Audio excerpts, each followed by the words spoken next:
Opening. Standing at the threshold. Welcome, dear friend, to this sacred threshold between what was and what will be. As we stand together at the beginning of a new year, we find ourselves in a powerful moment, a moment of possibility, of potential, of choice. Take a deep breath with me now, and as you exhale, allow yourself to truly arrive in this present moment. Find a comfortable position where your body can be fully supported. Whether you're sitting, lying down, or resting in any way that serves you, allow the earth to hold you completely.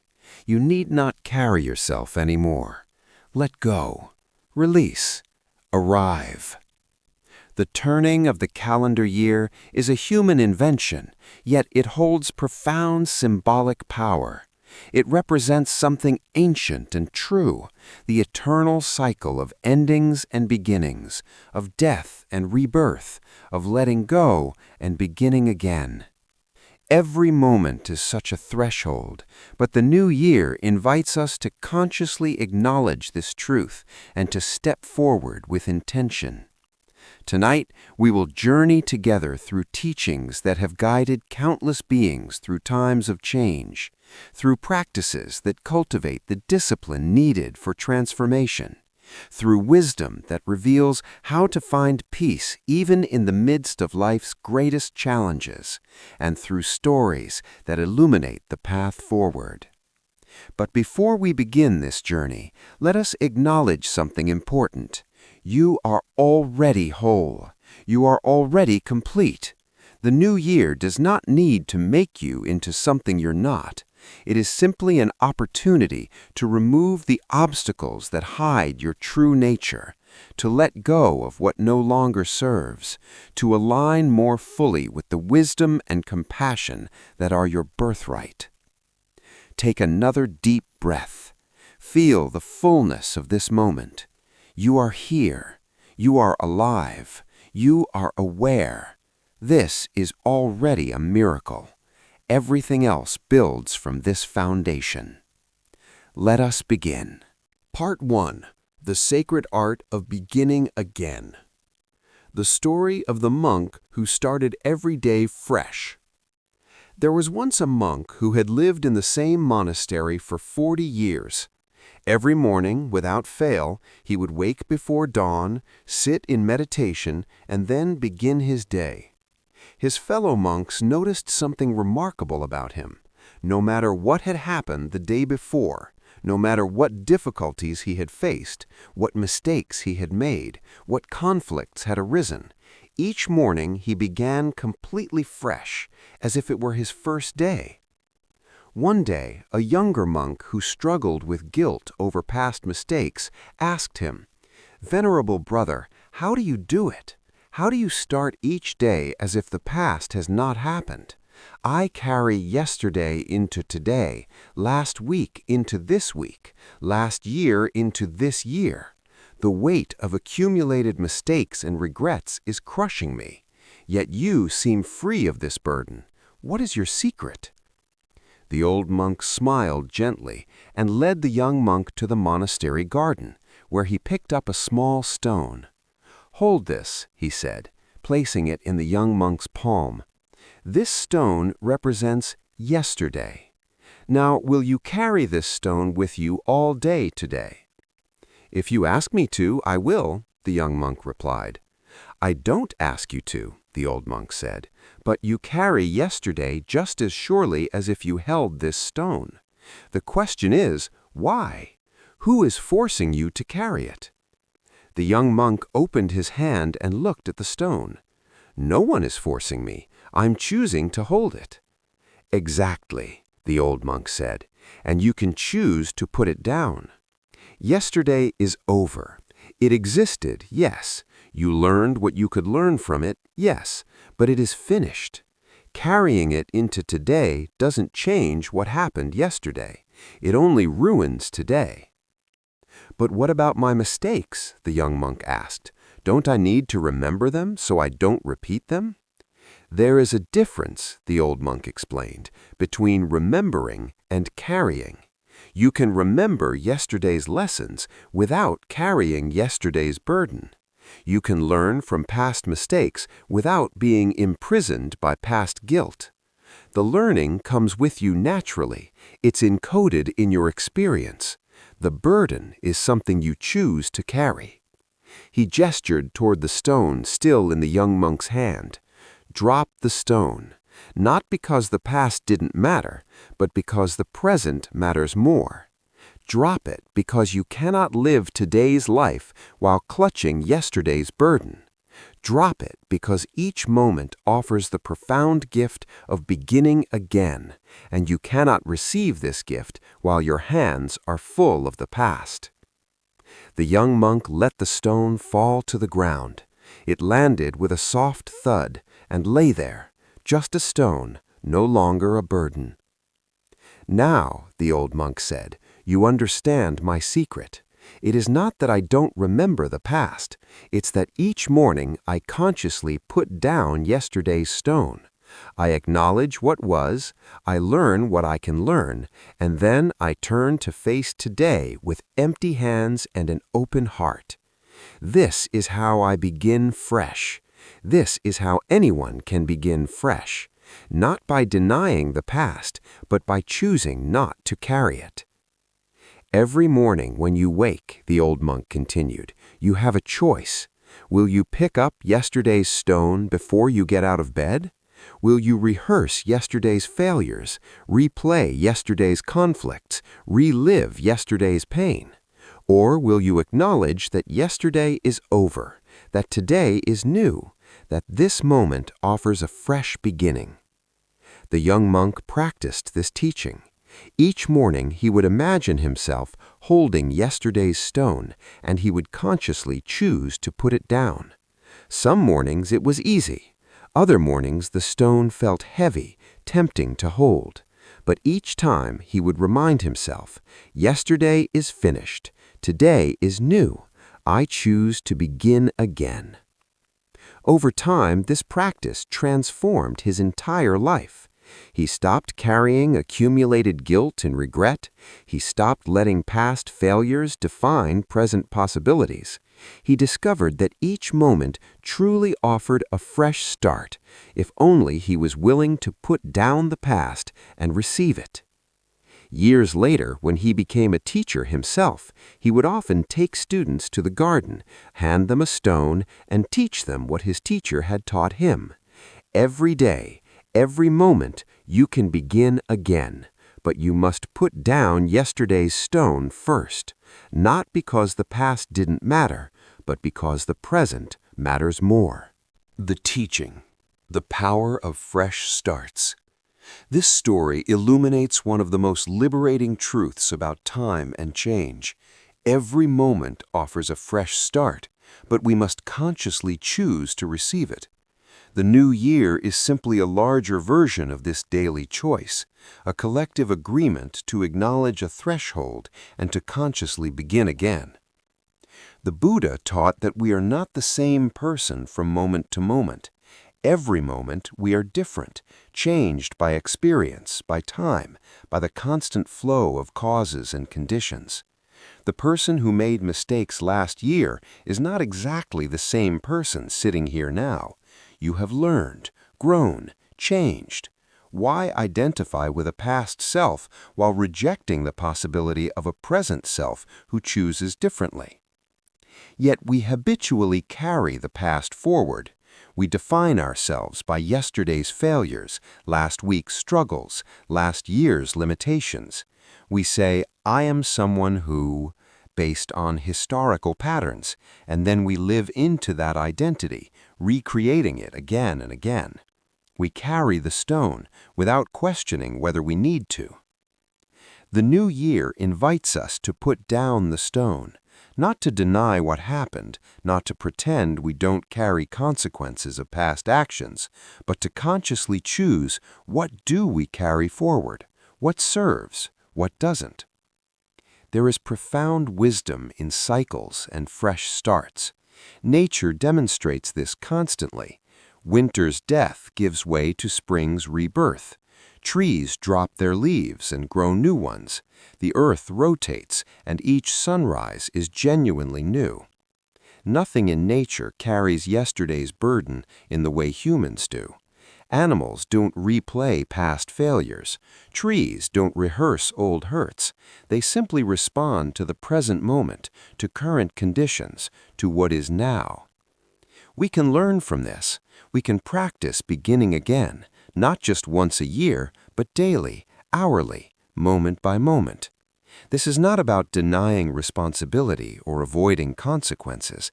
It's about freedom from the unnecessary suffering we create by mentally living in the past while physically existing in the present. Consider this. How much of the suffering you experience today is actually about today? How much is you carrying yesterday, last week, last year into this moment? What would happen if you put down that burden? What space would open up? What energy would be freed? The practice is simple but requires consistency. Each morning, take a moment to consciously put down yesterday.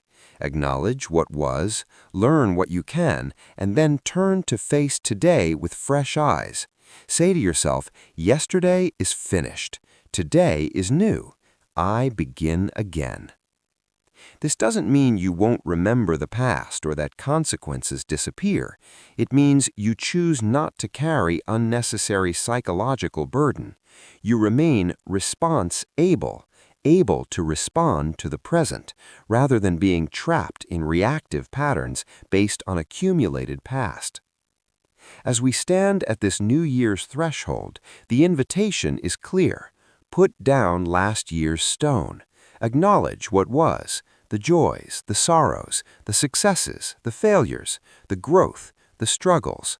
Honor it all, learn from it all, and then consciously, deliberately choose to put it down and turn toward this new year with empty hands and an open heart. Every moment is a new beginning if you allow it to be. Every breath is a fresh start. Every sunrise offers rebirth. The new year is simply a collective recognition of this ever-present truth. Will you receive it? Will you put down the stone? The parable of the New Year's promises. A wealthy merchant decided, as the new year approached, that he would completely transform his life. He made an extensive list of resolutions. He would wake at dawn, meditate for 2 hours, exercise vigorously, eat only pure foods, work diligently but without stress, be patient with everyone, give generously to the poor, study sacred texts, and be in bed by sunset. He would be perfect. On New Year's Day, he began. He woke at dawn, though he was exhausted. He sat for 2 hours, though his mind wandered constantly and his body ached. He exercised until he was in pain. He ate food he didn't enjoy. By afternoon, he was irritable with his family. By evening, he was so exhausted and frustrated that he abandoned all his resolutions and spent the night eating, drinking, and staying up late. By the second day of the year, he was back to his old patterns, now with the added burden of guilt and failure. I cannot change, he told himself. I am weak and undisciplined. This year will be like every other year. His neighbor, a simple farmer who studied with the local monks, noticed the merchant's despair.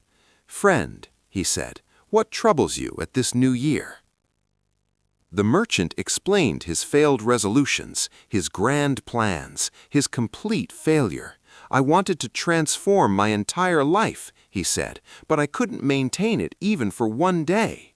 The farmer smiled. "May I tell you what I learned from my teacher about change?"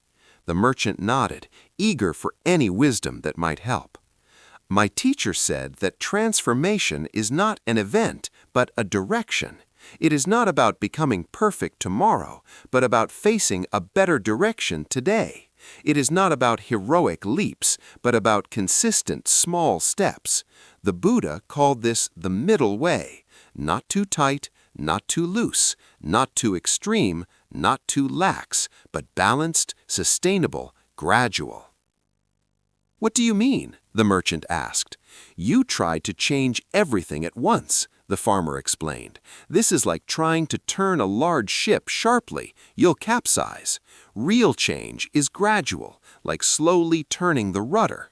Each day a small adjustment. Over time, you find yourself heading in a completely different direction."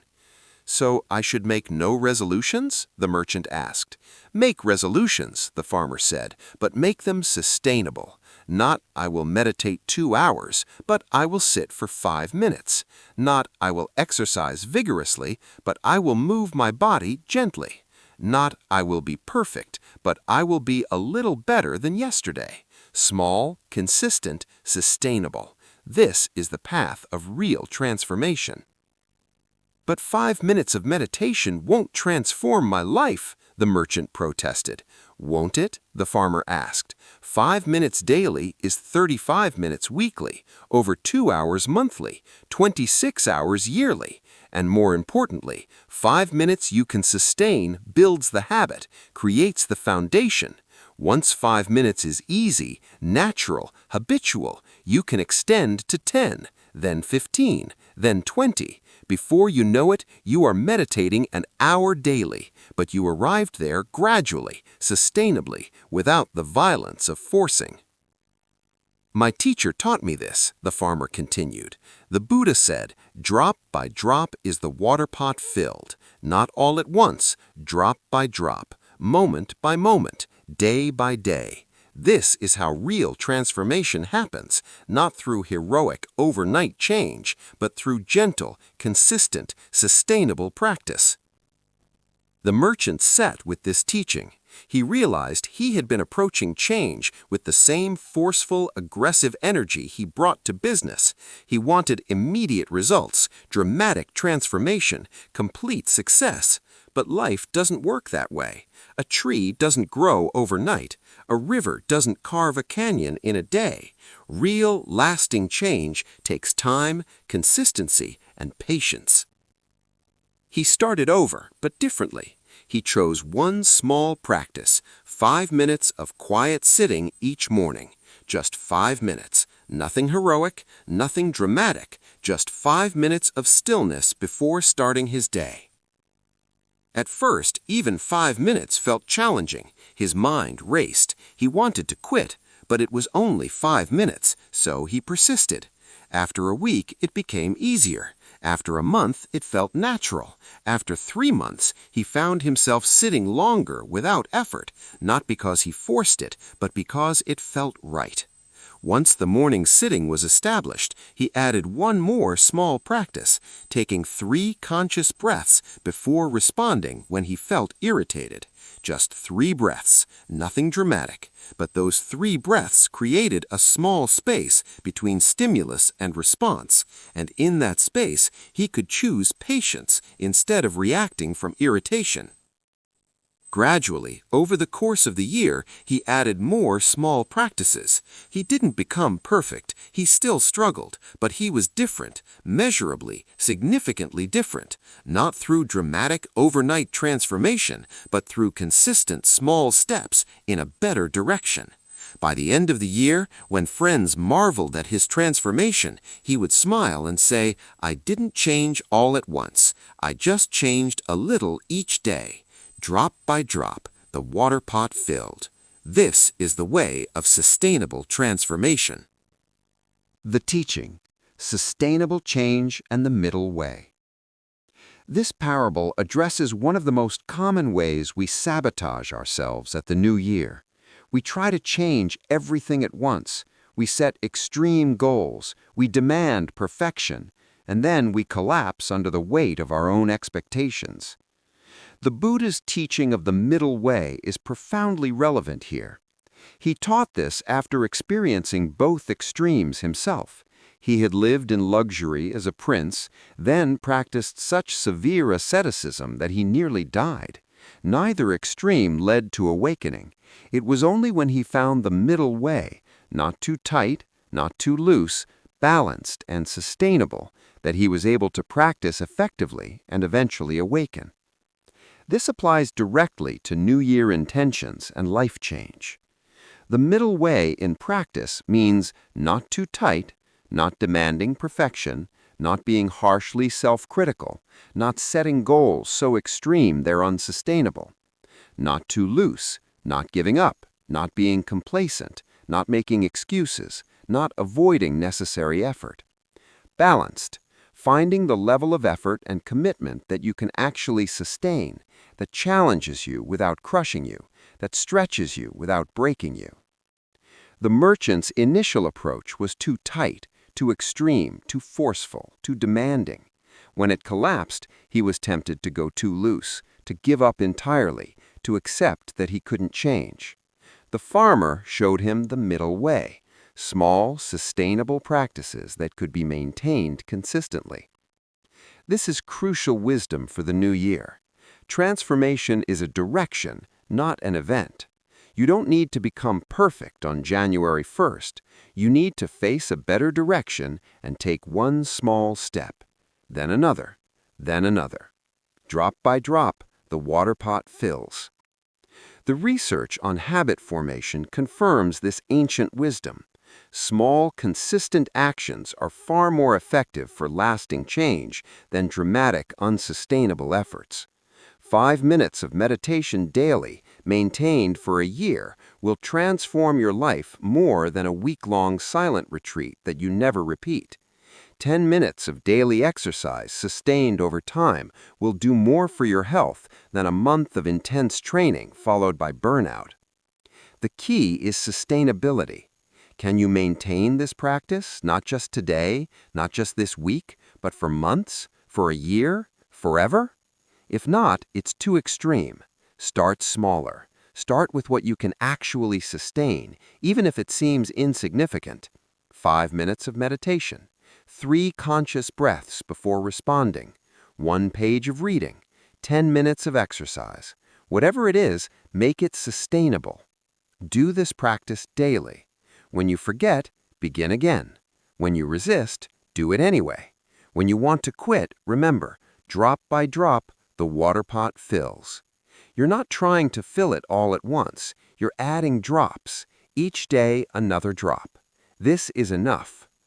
Over time, as these small practices become established, you can gradually add more or extend them. But there's no rush. Transformation is a direction, not a destination. As long as you're facing the right direction and taking consistent small steps, you are transforming. This is sufficient. This is the middle way.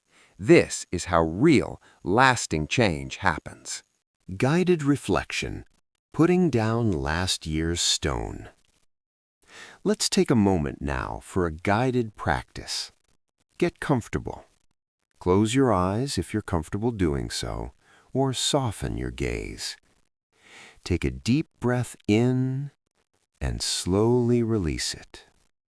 Again, breathe in and gently let it go. One more time. Breathing in possibility, breathing out tension. Now, bring to mind the year that has just passed.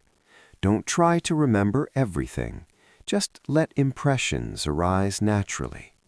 What images appear? What feelings? What memories surface? Notice all of it without judgment.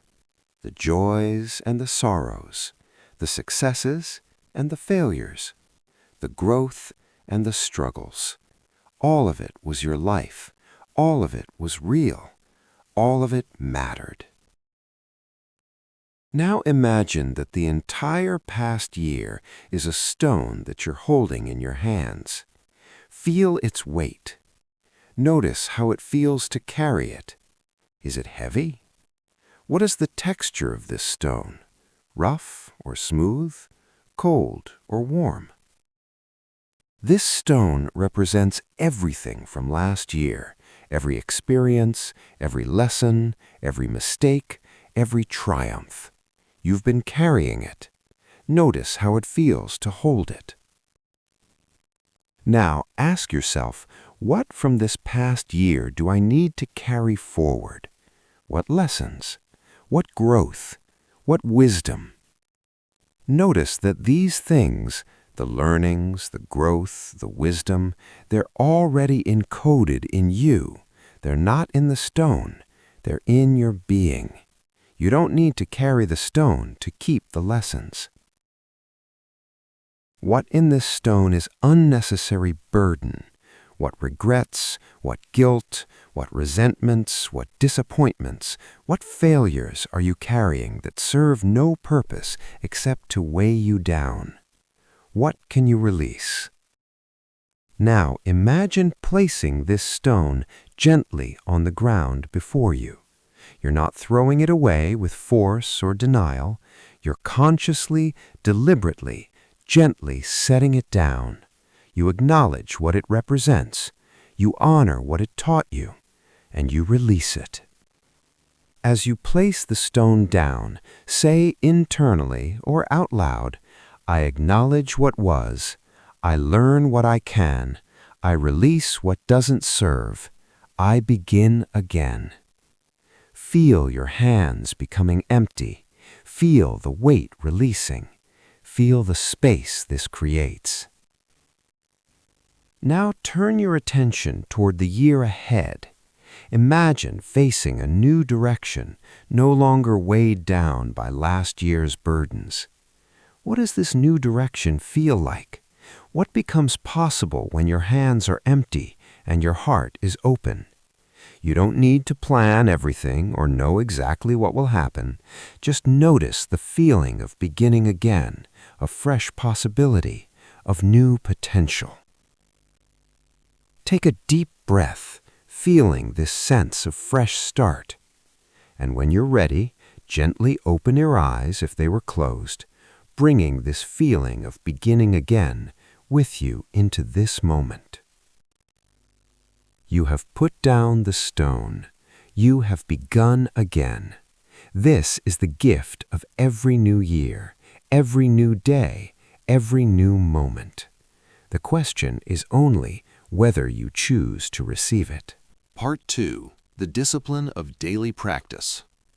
The Story of the Water and the Rock. A young seeker went to a mountain hermitage seeking the secret of enlightenment. He found an old hermit who lived simply in a small cave near a waterfall. "Master," the young man said, "I wish to attain enlightenment quickly. Please teach me the most powerful practice, the secret method that will bring immediate awakening." The hermit smiled and gestured toward the waterfall. "Do you see that rock beneath the falling water?" The young man looked. There was indeed a large rock directly under the cascade. "That rock," the hermit continued, "has been there for hundreds of years. Every day, every hour, every moment, water falls upon it. And over time, that water, soft, gentle, yielding water, has carved a deep groove in that hard rock. Tell me, how did the water accomplish this?" "Through constant contact, through falling on the same spot again and again," the young man replied. "Exactly," the hermit said. "Not through force, not through intensity, not through any special secret, simply through consistent, gentle, persistent contact. Drop by drop, day by day, year by year, the soft water shapes the hard rock. This is the secret you seek," the hermit continued. "Not a dramatic technique, not a powerful method that brings instant results, simply consistent daily practice, like water falling on stone, gentle, persistent, unwavering. This is how transformation happens. This is how the hard rock of ego and ignorance is eventually worn away, revealing the clear nature beneath." "But I don't have hundreds of years," the young man protested. "I want to awaken in this lifetime, in this life." "Then you must practice like water falling," the hermit said. "Not occasionally, not when you feel inspired, not in intense bursts followed by long gaps, but daily, consistently, persistently. Even if each day's practice seems to accomplish nothing, even if you see no immediate results, even if the rock appears unchanged, keep practicing. The water doesn't question whether it's making progress. It simply falls. And over time, inevitably, the rock is shaped. The young man was disappointed. This wasn't the secret he hoped for. He wanted a magical technique, a powerful method, a shortcut to enlightenment. But he had traveled far to meet this hermit, so he decided to stay and practice. Each day he sat in meditation. Some days were clear and peaceful. Many days were difficult, his mind wild with thoughts. Some days he felt he was making progress. Many days he felt nothing was happening. But he remembered the water and the rock, and he kept practicing. After 3 months, he went to the hermit. "Master, I have been practicing daily as you instructed, but I don't feel different. I don't feel enlightened. I'm still the same person with the same problems. Is this practice even working?" The hermit took him to the waterfall. "Look at the rock. Has it changed?" The young man looked closely. "Maybe a little. It's hard to tell. The change is so gradual." "Exactly," the hermit said. "If you looked at this rock every day, you would never see it changing. The change is too subtle, too gradual. But compare today's rock to the rock from 100 years ago, and the difference is obvious. The groove is deep. The shape has changed. The water has done its work. Your practice is the same.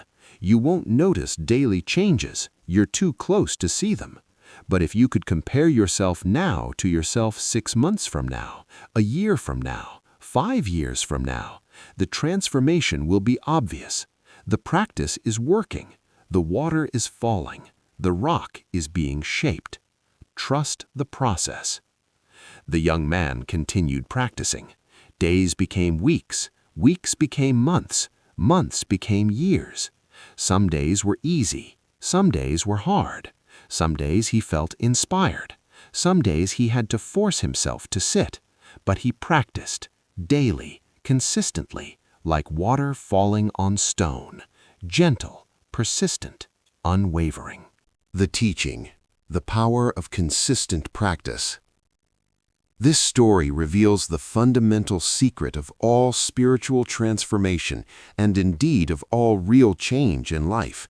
Consistency matters more than intensity. Regular practice matters more than perfect practice. Showing up matters more than doing it perfectly. We live in a culture that loves dramatic transformations, instant results, life-changing events. We want the pill that will fix everything, the weekend workshop that will awaken us, the perfect technique that will solve all our problems. But this is not how real transformation works. Real transformation is like water shaping rock, gradual, subtle, almost invisible in the moment, but profound over time. It happens through consistent practice, not dramatic events. Through daily showing up, not occasional perfection. Through persistent, gentle effort, not intense, sporadic bursts. The Buddha himself emphasized this. When asked about his awakening, he didn't point to a single dramatic moment, though there was a moment of final breakthrough. He pointed to the years of consistent practice that preceded it. He talked about the gradual training, the patient development, the persistent application of effort. He compared spiritual development to a tree growing. You don't see it happening moment by moment, but if you return after time has passed, the growth is obvious. This teaching is crucial for developing discipline in your practice and in your life. Discipline is not about being hard on yourself, not about forcing or straining, not about perfection. Discipline is simply about showing up consistently. It's about being like the water, gentle but persistent, soft but unwavering, yielding but constant. Think about what discipline actually means. The word comes from disciple, one who learns, one who follows a teaching or practice. A disciplined life is simply a life organized around consistent practice of what matters to you. It's not about rigid control or harsh self-denial. It's about consistent commitment to practices that serve your growth and well-being. The water doesn't wake up some mornings and decide not to fall. It doesn't wait until it feels inspired. It doesn't judge whether yesterday's falling accomplished anything. It simply falls, consistently, day after day. This is the model for your practice. What would it look like to practice like water?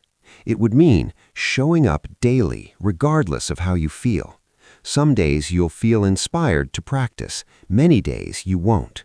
The water doesn't practice based on feelings. It practices because that's what water does. Your practice is not dependent on feeling motivated. It's simply what you do. Practicing even when you can't see results. You won't see yourself changing day by day. The transformation is too gradual. But if you trust the process and maintain consistent practice, the changes will become evident over time. Don't judge your practice by immediate results. Judge it by your consistency. Being gentle but persistent. Water is soft, yielding, gentle. It doesn't attack the rock with force, but it's also persistent. It never stops. Your practice should be the same, gentle enough to be sustainable, persistent enough to create change. Not comparing yourself to others. Each rock is different. Each takes different time to shape.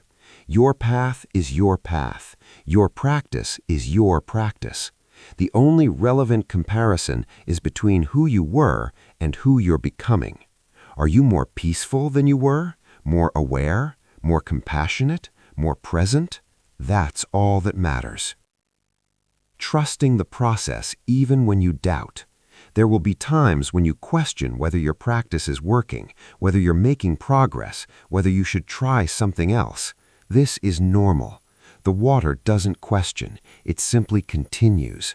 Trust the process. Maintain the practice. The results will come.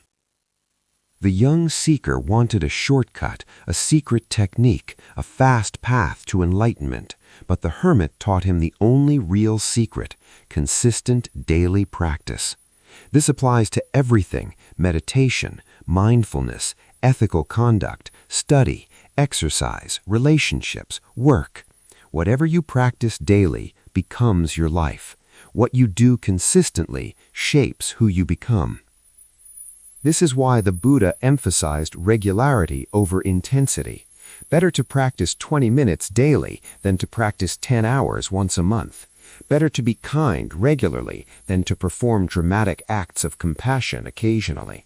Better to live ethically consistently than to follow all precepts perfectly sometimes and abandon them other times. Consistency creates momentum.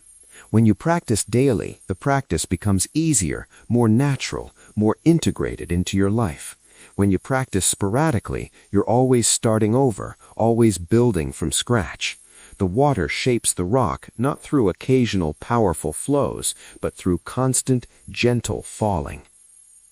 As you consider your practice for this new year, ask yourself, what am I willing to commit to daily? Not what seems impressive, not what you'll do when inspired. What will you do every day, regardless of how you feel, regardless of circumstances? Start small enough that consistency is realistic. Remember the middle way, sustainable practice. 5 minutes daily that you actually do is infinitely more valuable than an hour daily that you only do occasionally. Be realistic. Be honest with yourself. Choose what you can actually maintain. And then do it, daily. Be like the water. Don't judge daily results. Don't compare yourself to others. Don't wait for inspiration. Just fall, daily, on the rock of your resistance, your ignorance, your suffering. Gently but persistently. Softly but consistently. Over time, maybe months, maybe years, you will look back and see how much you've changed. The rock will be shaped. The transformation will be obvious. Not because any single day's practice was dramatic, but because you practiced like water falls, consistently, patiently, trustingly. This is the discipline the Buddha taught, not harsh control, not rigid perfection, simply consistent, gentle, persistent practice. Drop by drop, the water pot fills. Day by day, the rock is shaped. Moment by moment, you are transformed. The businessman and the empty jar. A successful but overwhelmed businessman sought advice from a wise teacher about managing his time and priorities. He felt constantly busy, but rarely accomplished what truly mattered. His days were consumed by urgent demands, leaving no space for what was important. The teacher listened to the businessman's complaints, then placed a large, empty jar on the table between them. Without saying anything, the teacher began filling the jar with large rocks, continuing until no more would fit. "Is the jar full?" the teacher asked. "Yes," the businessman replied. The teacher then pulled out a container of small pebbles and poured them into the jar, shaking it gently so the pebbles filled the spaces between the large rocks. "Now is it full?" the teacher asked. "I suppose so," the businessman said, less certain. The teacher then produced a container of sand and poured it into the jar, filling the remaining spaces. "Now?" the teacher asked. "Now it's full," the businessman agreed. Finally, the teacher poured a cup of water into the jar, which absorbed into the sand. "What is the lesson here?" the businessman asked. "The jar is your life," the teacher explained. "The large rocks are your most important priorities, your spiritual practice, your health, your family, your deepest values and purposes. The pebbles are other important things, your work, your responsibilities, your obligations. The sand is everything else, all the small stuff that fills your days. If you put the sand in first, there's no room for the rocks or even the pebbles. If you fill your days with all the small stuff, you have no space for what truly matters. But if you put the large rocks in first, everything else can find its place around them." The businessman nodded, beginning to understand. "Most people," the teacher continued, "fill their jars with sand first. They wake up and immediately respond to emails, messages, others' demands. They spend their days on urgent but unimportant tasks. They're always busy, but never accomplish what matters most. By evening, they're exhausted and there's no energy left for the large rocks, for meditation, for exercise, for meaningful time with family, for their deepest purposes. The discipline of a meaningful life," the teacher said, "is putting the large rocks in first. Every day, before you do anything else, you tend to what matters most. You meditate before checking your phone. You exercise before opening email. You protect time for what's truly important before allowing the sand of daily busyness to fill your jar." "But I have so many demands," the businessman protested. "I can't just ignore urgent matters." "The sand still fits," the teacher pointed out. "Look at the jar. The rocks went in first, but the pebbles still fit around them. The sand still fits in the remaining spaces. The water still fits. Everything found its place, but this only works when the rocks go in first. What you're calling urgent matters, are they really more important than your health, than your peace of mind, than your spiritual development, than genuine connection with your family? Or have you just trained everyone, including yourself, to treat everything as urgent?" The businessman had to admit that most of his urgent matters weren't truly important. They were just loud, demanding, immediate. The truly important things in his life, his spiritual practice, his health, his relationships, his inner peace, were being neglected because they weren't urgent. They didn't demand attention, so they got squeezed out by all the sand. "Here's what I want you to do," the teacher said. "For the next month, Put the large rocks in every single day. Before you check email, before you look at your phone, before you respond to any demands, do your spiritual practice. Meditate or pray or whatever feeds your soul. This is your first rock, non-negotiable. Every day, this goes in the jar first. After your spiritual practice, exercise. Take care of your body. This is your second rock. Still before email, before work demands, before the sand of the day begins to pile up. Then have breakfast with your family. Be present with them. This is your third rock. Only after these large rocks are in place do you open your email, check your messages, begin responding to others' needs. Let the pebbles and sand fill in around the rocks, not replace them. The businessman committed to this experiment. The first week was difficult. His mind rebelled against not checking email first thing. He worried about missing something urgent. He felt guilty not immediately responding to others' demands. But he persisted, putting the rocks in first daily. After a week, something shifted. He realized that nothing catastrophic happened when he didn't check email first thing. The urgent matters handled themselves or could wait an hour. But something profound did happen. He started each day grounded, centered, connected to what truly mattered. He had energy for his family. He was more focused at work. He felt less overwhelmed. After a month, his whole life had reorganized around this principle. By protecting time for what matters most, everything else somehow fit better. He was actually more productive at work because he arrived centered and focused rather than scattered and reactive. His relationships improved, his health improved, his inner peace deepened. Years later, he would teach this principle to others. The jar of your life will get filled one way or another. The question is, what will get filled first?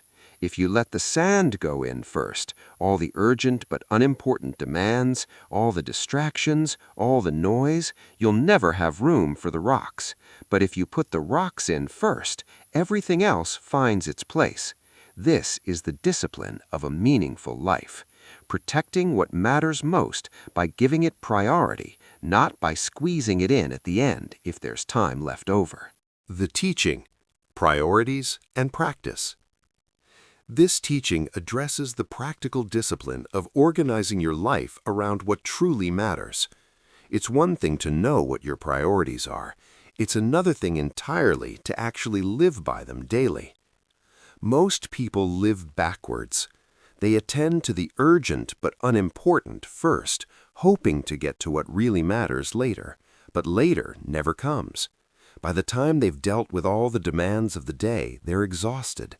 There's no energy left for meditation, for exercise, for genuine connection, for their deepest values and purposes. This is not a time management problem. It's a priority problem. Or more accurately, it's a problem of allowing urgency to override importance. The sand in the jar, all those emails, messages, demands, distractions, isn't important, but it feels urgent. It demands attention. It's loud. So it gets priority, and the truly important things get neglected. The large rocks, spiritual practice, health, meaningful relationships, genuine rest, creative expression, whatever matters most to you, aren't urgent. They don't demand immediate attention. They can be postponed. So they are, again and again, until weeks, months, or years have passed without adequate attention to what truly matters. The discipline this teaching offers is simple, but requires commitment. Put the large rocks in first. Every day, before you do anything else, attend to your highest priorities. Not because you have to, but because you've chosen to. Not as another obligation, but as an expression of what you truly value. This means making choices about what goes in your jar at all. You can't do everything. The jar has limits. If you try to fit too many rocks, they won't all fit. You must choose. What are your actual priorities? Not what you think they should be, not what others expect, but what genuinely matters most to you. For most people practicing Buddhism or any spiritual path, the large rocks typically include daily spiritual practice, whether that's meditation, prayer, reading sacred texts, or simply quiet reflection. This goes in first, before the phone, before email, before the demands of the day. First thing, you tend to your spiritual life. Physical health, exercise, proper rest, nourishing food. Your body is the vehicle for your practice, your work, your life. It needs care. This is not selfish, it's foundational. Meaningful relationships, genuine time with people you love, not distracted time, not time squeezed between other demands, protected, sacred time where you're fully present. Right livelihood, work that aligns with your values, done with integrity and care, not endless work, but appropriate work, not work that consumes your whole life, but work that expresses your values and serves the world. Rest and renewal, genuine rest, not just collapse, time to restore, to reflect, to integrate. This isn't optional, it's essential. These are examples. Your rocks might be different. The question is, have you identified what they are? And more importantly, are you putting them in the jar first? The businessman's transformation came from reordering his day. Instead of starting with email, sand, he started with meditation, a rock. This simple change reorganized everything. He arrived at work centered instead of scattered. He engaged with others from presence instead of from reactivity. He had energy for what mattered because he hadn't already spent it all on what didn't. This is the practice of priorities. Decide what matters most and protect it. Give it first priority, not in theory, but in your actual daily schedule. The way you spend your days is the way you spend your life. If you spend your days on sand, your life will be sandy, filled but unsatisfying, busy but empty. If you spend your days on rocks, your life will be solid, grounded, meaningful. This requires discipline, not harsh self-control, but loving commitment to what you value.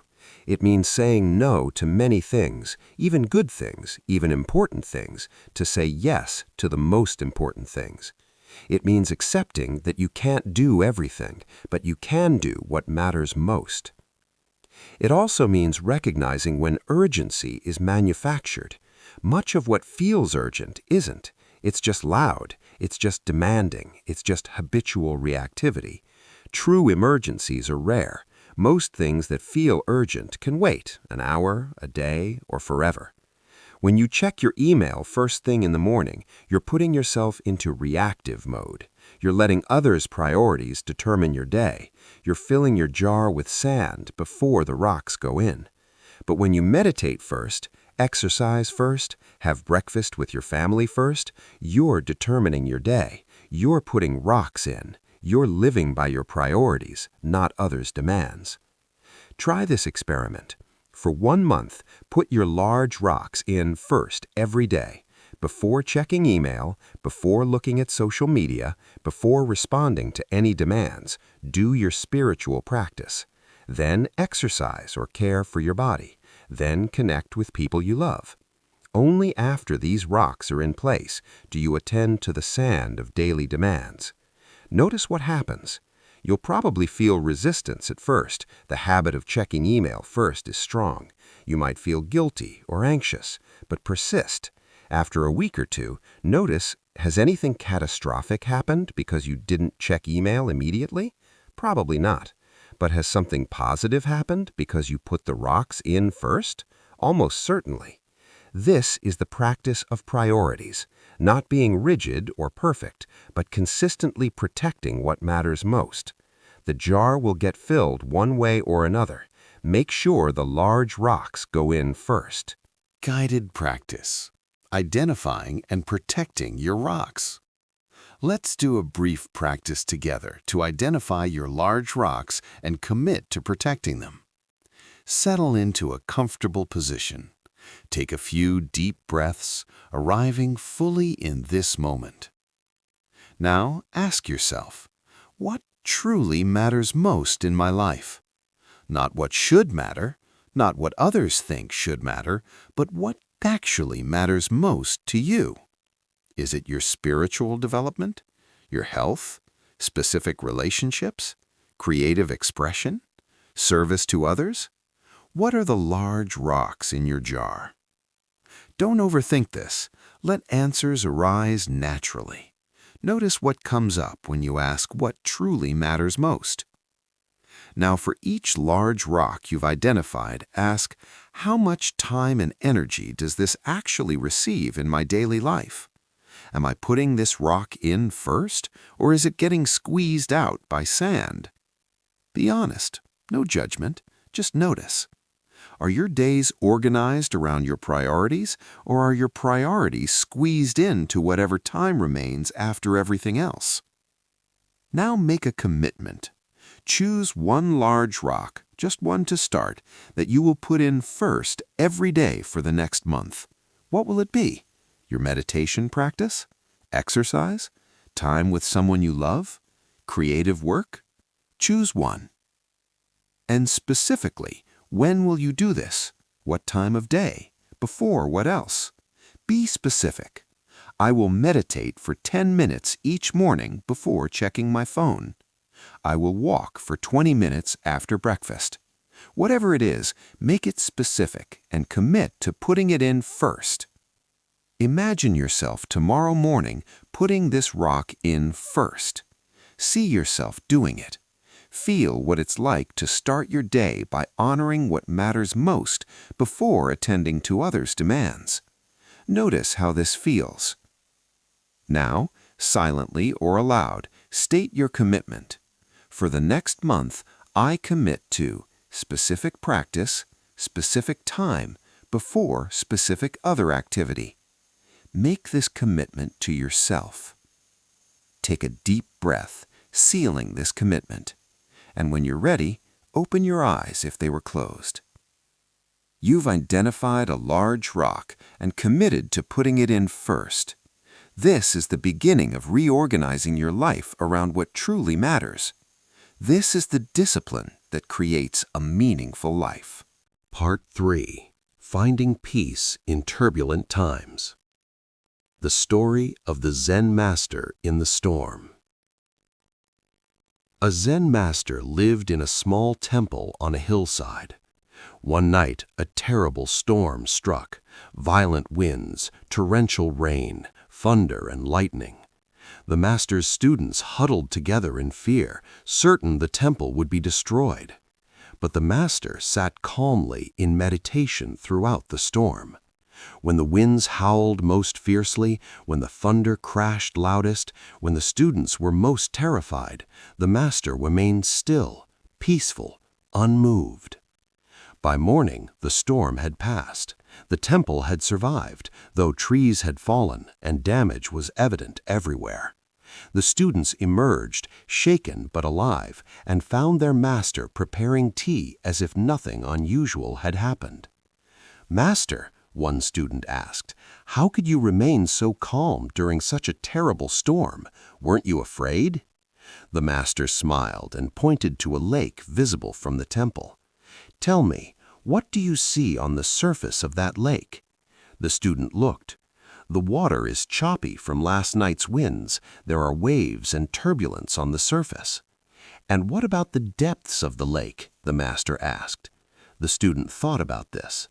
"I suppose the depths are still and calm, undisturbed by the surface turbulence." "Exactly," the master said. "The lake's surface is disturbed by the storm, but its depths remain peaceful. This is how the mind should be. Your surface thoughts and emotions will be disturbed by life's storms. This is natural. But if you identify only with the surface, you will be tossed about by every storm. If you know your depth, the vast, still awareness beneath thoughts and emotions, you remain at peace even when the surface is turbulent." "But how do we know this depth?" the student asked. How do we remain calm like you did during the storm? Through practice, the Master replied. Every day you sit in meditation, you learn to rest in awareness itself, not just in the changing contents of awareness. You practice being the lake's depth, not just its surface. Then, when storms come, and storms always come, you're not destroyed by them because you know yourself as something deeper than what the storm disturbs. During the storm last night, the Master continued, I felt fear arise. The surface of my mind registered the danger, but I didn't identify with that fear. I observed it from the still depth of awareness. The fear was like waves on the surface, present, acknowledged, but not overwhelming the deeper peace. This is not about suppressing emotions or pretending storms don't matter. The storm was real, the danger was real, the fear was real, but I didn't lose myself in the fear. I remained rooted in the depth where peace is always present, even when the surface is disturbed. Another student asked, is this peace something we create during meditation? If so, won't it disappear when we stop meditating? No, the Master said. This peace is not created, it's discovered. It's always there, like the lake's depth is always still even when the surface is turbulent. Meditation doesn't create peace, it reveals the peace that's always present beneath the disturbance. It teaches you to recognize and rest in your depth rather than identifying only with your surface. Think of it this way, the Master explained. The sky is always peaceful and spacious, even when storms pass through it. The storms don't damage the sky. They arise in it, pass through it, and dissolve. The sky remains. Similarly, awareness is always peaceful and spacious, even when difficult emotions and experiences pass through it. If you know yourself as the sky, not as the weather passing through it, you remain at peace even in storms. The students practiced this teaching. They learned to recognize the difference between the surface and the depth of their minds. They practiced resting in awareness itself, not just in thoughts and emotions. They learned to observe disturbances without being overwhelmed by them. When the next storm came, and storms always come, they were less frightened, not because they denied the danger, but because they had found something in themselves deeper than fear, more fundamental than any passing storm. They had discovered that peace doesn't depend on external conditions being perfect. It depends on knowing your own depth. The teaching, the depth beneath turbulence. This story offers profound wisdom about the nature of peace and how to maintain it even in difficult times. The teaching challenges our usual understanding of peace, that it's the absence of disturbance, that it requires ideal external conditions, that it's something we achieve when everything is going well. True peace, the Buddha taught, is not dependent on external conditions. It's not the peace of having everything go your way. It's the peace of knowing something deeper than what circumstances disturb. The peace of resting in awareness itself rather than being lost in the changing contents of awareness. Think about the lake metaphor. The lake's surface is always changing, disturbed by wind, stirred by currents, rippled by rain, but the depth remains still. The surface turbulence doesn't penetrate to the depths. If you were swimming at the surface during a storm, you'd be tossed about, but if you dove deep enough, you'd find stillness. Your mind is like this lake. The surface, your thoughts, emotions, reactions, mental states, is always changing, often disturbed. If you identify only with this surface level, you'll be tossed about by every difficulty, every challenge, every storm of life. You'll experience peace only when the surface happens to be calm, which is rare and temporary. But there's a depth to your mind, awareness itself, consciousness itself, the knowing presence that observes all experiences. This depth is always still, always peaceful, always undisturbed. Difficult emotions arise in it, but they don't disturb it. Challenging thoughts pass through it, but they don't change it. It's like the sky that holds all weather without being affected by it. The practice is learning to rest in this depth, to identify with this unchanging awareness rather than only with the changing contents. This doesn't mean suppressing surface disturbances. The master felt fear during the storm. The surface was disturbed. But he didn't lose himself in that fear because he knew himself as something deeper. This is a crucial distinction. You're not trying to have no emotional reactions. You're not trying to make the surface always calm. You're recognizing that you're not only the surface. You're the depth that holds the surface. You're the sky that holds the weather. This recognition is what allows peace to persist even during storms. How do you develop this capacity? Through practice, through meditation. Not to create a peaceful state that you can maintain, but to discover the peace that's always present and learn to recognize it, rest in it, identify with it. When you meditate, you're not creating peace. You're settling enough that you can notice the peace that's already there. You're diving beneath the surface turbulence to discover the still depths. You're learning to recognize yourself as awareness rather than as the constantly changing contents of awareness. This takes practice because the habit of identifying with thoughts and emotions is strong. You think, I am anxious, rather than anxiety is present in awareness. You think, I am angry, rather than anger is arising in awareness. You think, I am this story, rather than this story is appearing in awareness. The shift is subtle but transformative, from being the waves to being the ocean, from being the weather to being the sky, from being the thoughts and emotions to being the awareness in which they arise and pass.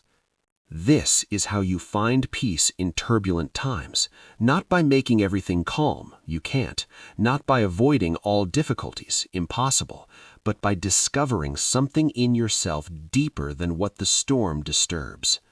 The storms will come, the surface will be turbulent, but if you know your depth, you remain at peace. This doesn't mean you don't act. The master didn't ignore the storm. He ensured the temple was as prepared as possible. He took appropriate action. But internally he remained rooted in depth, in peace, in awareness itself. He acted from peace rather than from panic, from clarity rather than from chaos. This is practical wisdom for life. You will face storms, relationship difficulties, health challenges, financial pressures, loss, disappointment, fear, anxiety. The question is, will these storms overwhelm you completely, or will you know something in yourself deeper than what the storm disturbs? Consider what disturbs you most. What storms create the most turbulence on your surface? Now ask, is there something in you aware of this disturbance? Yes, that awareness, that's your depth, that's the still place, that's where peace resides, always, even when the surface is chaotic. The practice is to repeatedly return attention to this awareness, to rest there, to recognize it as your true nature, not just during meditation, but throughout the day. When you notice disturbance, ask, what's aware of this disturbance? The answer is always awareness itself, vast, spacious, undisturbed. Over time, with practice, you learn to live more from this depth than from the surface. You don't deny or suppress surface disturbances, but you're no longer overwhelmed by them because you know yourself as something more fundamental, something the storm can't touch. This is how the master remained calm during the storm. This is how you can find peace in turbulent times, not by avoiding storms, they're inevitable, but by discovering the depth that remains still even when the surface is wild. The practice of accepting what cannot be changed. A farmer's horse ran away. His neighbors came to console him, saying, "What terrible luck!" The farmer replied, "Maybe. We'll see." The next day, the horse returned, bringing with it 3 wild horses. The neighbors exclaimed, "What wonderful luck." The farmer said, "Maybe. We'll see." The following day, the farmer's son tried to ride one of the wild horses, was thrown, and broke his leg. The neighbors said, "What terrible luck." The farmer replied, "Maybe. We'll see." The next week, military officials came to the village to draft young men into the army. Seeing the son's broken leg, they passed him by. The neighbors congratulated the farmer. "What wonderful luck." The farmer said again, "Maybe. We'll see." This ancient story illustrates a profound teaching about peace and acceptance. The farmer's response, "Maybe. We'll see," demonstrates a mind that doesn't immediately judge events as good or bad, that doesn't rush to conclusions about what things mean, that accepts each moment as it comes without excessive clinging or aversion. This is not passive fatalism. It's not nothing matters or don't care about outcomes. It's a profound acceptance of reality combined with wisdom about the limits of our knowledge. The farmer acts appropriately in each situation. He doesn't ignore problems or abandon responsibility, but he doesn't add unnecessary suffering by attaching rigid judgments and fixed stories to events. Most of our suffering comes not from events themselves, but from our resistance to them, our stories about them, our judgments of them. Something happens, neutral in itself, and immediately our minds evaluate, "This is terrible," or "This is wonderful." We construct elaborate stories about what it means, what will happen next, how it will affect us. We cling to pleasant events, trying to make them permanent. We resist unpleasant events, trying to make them disappear. But reality doesn't care about our preferences. Events arise according to causes and conditions, not according to our wishes. The weather doesn't consult us. Illness doesn't ask permission. Loss happens whether we're ready or not. People act according to their own conditioning, not our preferences. Circumstances change constantly, regardless of whether we want them to. The farmer understands this. He doesn't waste energy resisting what has already happened or clinging to what has already passed. His horse ran away. That's reality. No amount of wishing changes it. Accepting it immediately frees him to respond appropriately, rather than being lost in resistance and suffering. This is one of Buddhism's core teachings, often expressed in the serenity prayer adopted from spiritual traditions. Grant me the serenity to accept what I cannot change, the courage to change what I can, and the wisdom to know the difference. What can you not change? The past, it's over. Other people, they have their own minds. The laws of nature, impermanence, aging, death. Many external circumstances, the arising of thoughts and emotions, you can't prevent them from appearing. What can you change? Your response to what happens, your relationship to your thoughts and emotions, your actions going forward, your attitudes and perspectives, how you speak and treat others, whether you practice or don't practice. The wisdom is knowing the difference and not wasting energy fighting what you cannot change while neglecting what you can change. Consider what causes you suffering right now. How much of that suffering is from the actual situation and how much is from your resistance to it, your story about it, your judgment of it. Something happens, neutral in itself, and immediately our minds evaluate, "This is terrible," or "This is wonderful." We construct elaborate stories about what it means, what will happen next, how it will affect us. We cling to pleasant events, trying to make them permanent. We resist unpleasant events, trying to make them disappear. But reality doesn't care about our preferences. Events arise according to causes and conditions, not according to our wishes. The weather doesn't consult us. Illness doesn't ask permission. Loss happens whether we're ready or not. People act according to their own conditioning, not our preferences. Circumstances change constantly, regardless of whether we want them to. The farmer understands this. He doesn't waste energy resisting what has already happened or clinging to what has already passed. His horse ran away. That's reality. No amount of wishing changes it.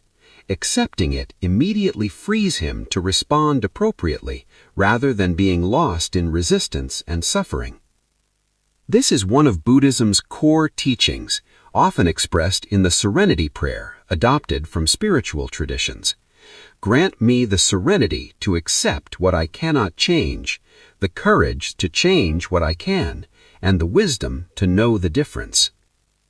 What can you not change? The past, it's over. Other people, they have their own minds. The laws of nature, impermanence, aging, death. Many external circumstances, the arising of thoughts and emotions, you can't prevent them from appearing. What can you change? Your response to what happens, your relationship to your thoughts and emotions, your actions going forward, your attitudes and perspectives, how you speak and treat others, whether you practice or don't practice. The wisdom is knowing the difference and not wasting energy fighting what you cannot change while neglecting what you can change. Consider what causes you suffering right now. How much of that suffering is from the actual situation and how much is from your resistance to it, your story about it, your judgment of it. Something happens, neutral in itself, and immediately our minds evaluate, this is terrible, or this is wonderful. We construct elaborate stories about what it means, what will happen next, how it will affect us. We cling to pleasant events, trying to make them permanent. We resist unpleasant events, trying to make them disappear. But reality doesn't care about our preferences. Events arise according to causes and conditions, not according to our wishes. The weather doesn't consult us. Illness doesn't ask permission. Loss happens whether we're ready or not. People act according to their own conditioning, not our preferences. Circumstances change constantly, regardless of whether we want them to. The farmer understands this. He doesn't waste energy resisting what has already happened or clinging to what has already passed. His horse ran away. That's reality. No amount of wishing changes it. Accepting it immediately frees him to respond appropriately rather than being lost in resistance and suffering. This is one of Buddhism's core teachings, often expressed in the serenity prayer adopted from spiritual traditions. Grant me the serenity to accept what I cannot change, the courage to change what I can, and the wisdom to know the difference. What can you not change? The past, it's over. Other people, they have their own minds. The laws of nature, impermanence, aging, death. Many external circumstances, the arising of thoughts and emotions, you can't prevent them from appearing. What can you change?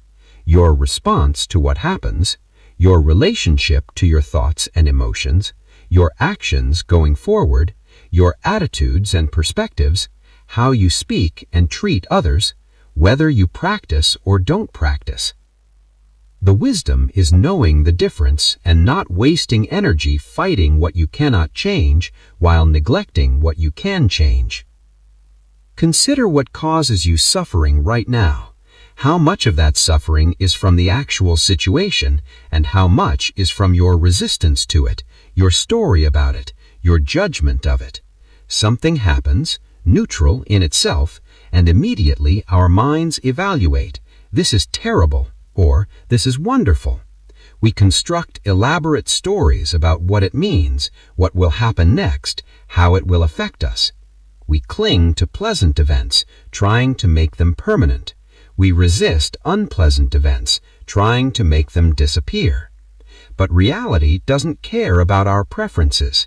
Events arise according to causes and conditions, not according to our wishes. The weather doesn't consult us. Illness doesn't ask permission. Loss happens whether we're ready or not. People act according to their own conditioning, not our preferences. Circumstances change constantly, regardless of whether we want them to. The farmer understands this. He doesn't waste energy resisting what has already happened or clinging to what has already passed. His horse ran away. That's reality. No amount of wishing changes it. Accepting it immediately frees him to respond appropriately. The student who couldn't stop the rain. A student came to her teacher distraught. "Master, I've been practicing for years, but I still experience difficult emotions. I still get angry, anxious, sad, frustrated. What am I doing wrong? When will these emotions stop?" The teacher led her outside, where it was raining. "Stop the rain," the teacher said. "I can't stop the rain," the student replied. "That's impossible." "Exactly," the teacher said. "You cannot stop the rain. You cannot stop difficult emotions from arising. They arise according to causes and conditions, like rain arises from atmospheric conditions. Your practice is not to stop them from arising. Your practice is to change your relationship to them." "I don't understand," the student said. "When rain comes," the teacher explained, "you have choices. You can stand in the rain, getting soaked, resenting the rain, wishing it would stop, suffering because it's raining.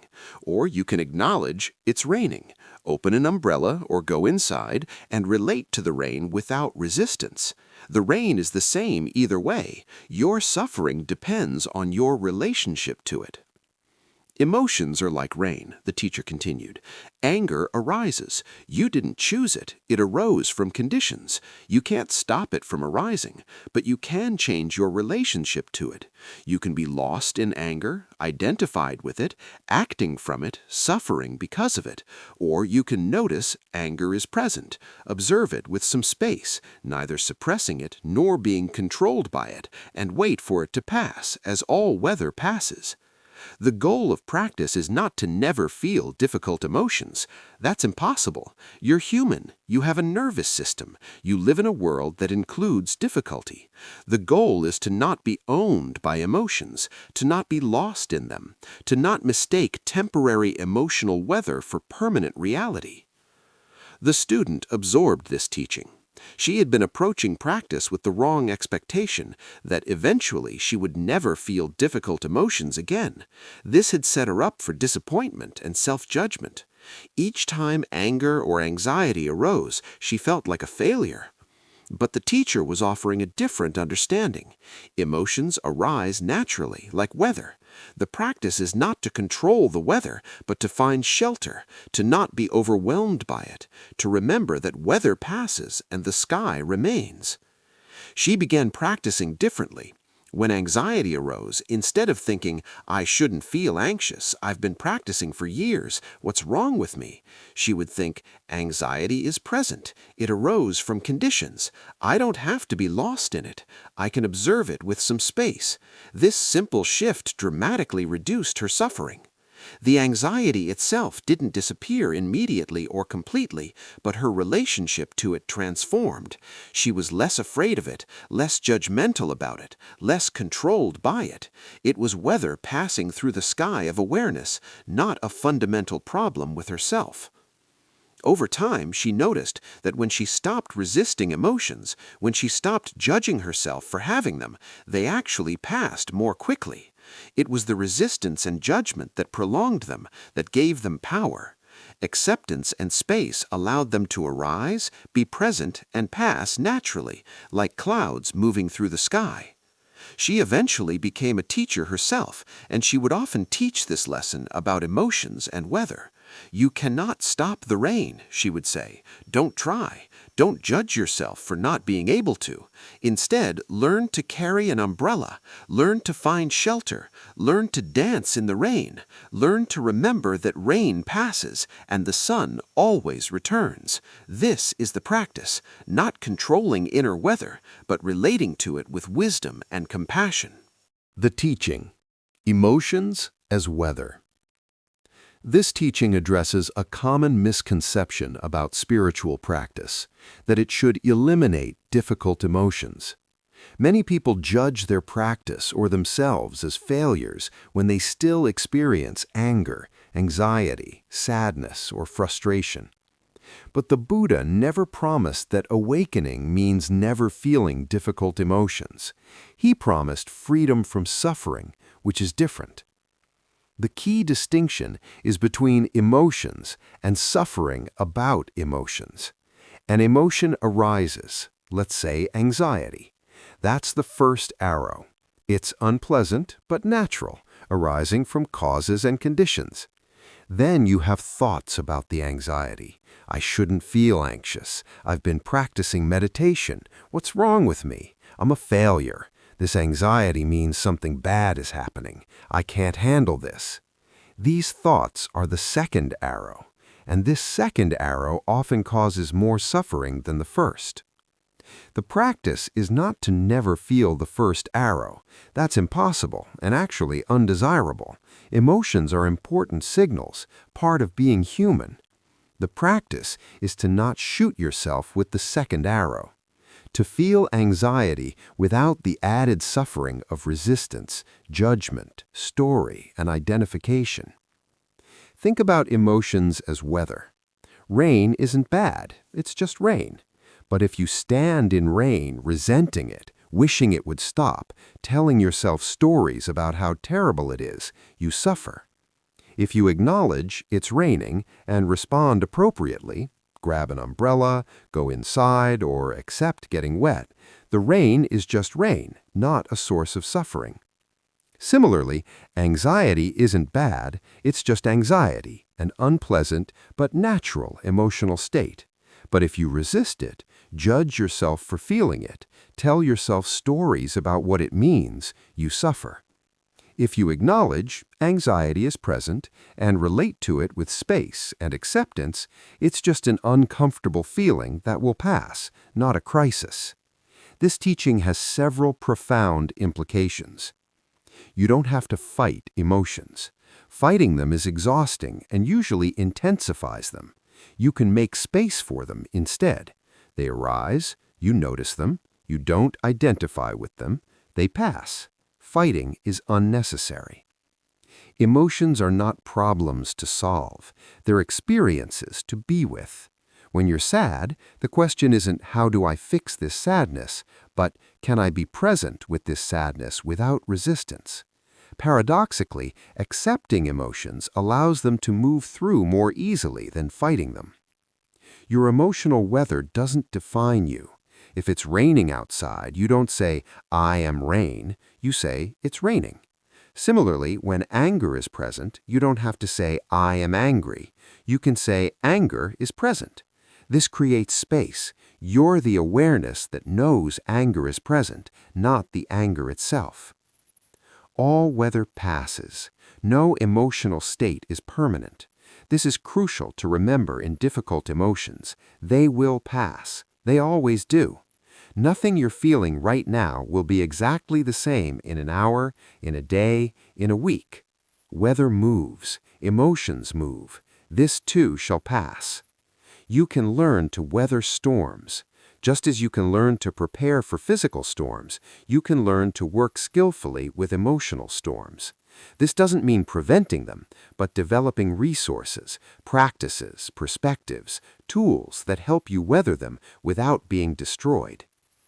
The student's transformation came from releasing an impossible expectation, never feel difficult emotions, and adopting a realistic one, learn to relate to emotions skillfully. This freed her from constant self-judgment and disappointment, and paradoxically allowed her emotions to move through more freely. Consider your own emotional weather right now. What's present? Can you name it without judgment? Anxiety is present. Contentment is here. Irritation has arisen. Notice how naming emotions without identification creates space. You're the space that holds the emotion, not the emotion itself. When difficult emotions arise, try this practice. 1. Name it. Fear is present, or anger has arisen. 2. Feel it. Where is it in your body? What are its sensations? 3. Breathe with it. Don't fight it. Just breathe and allow it to be present. 4. Remember, this is weather. It will pass. 5. Be compassionate. Of course you feel this way, given the conditions. It's okay. This 5-step practice doesn't make emotions disappear immediately, but it transforms your relationship to them. You're no longer lost in them or fighting them. You're present with them, making space for them, waiting for them to pass naturally, as they always do. The goal is not emotional perfection. It's emotional wisdom, the ability to feel what you feel without adding unnecessary suffering, to experience emotions without being controlled by them, to weather emotional storms without losing your center. You cannot stop the rain, but you can learn to dance in it, to shelter from it when needed, to remember that it passes and the sun returns. This is freedom, not from emotion, but in emotion, not by transcending feeling, but by relating to feeling with wisdom.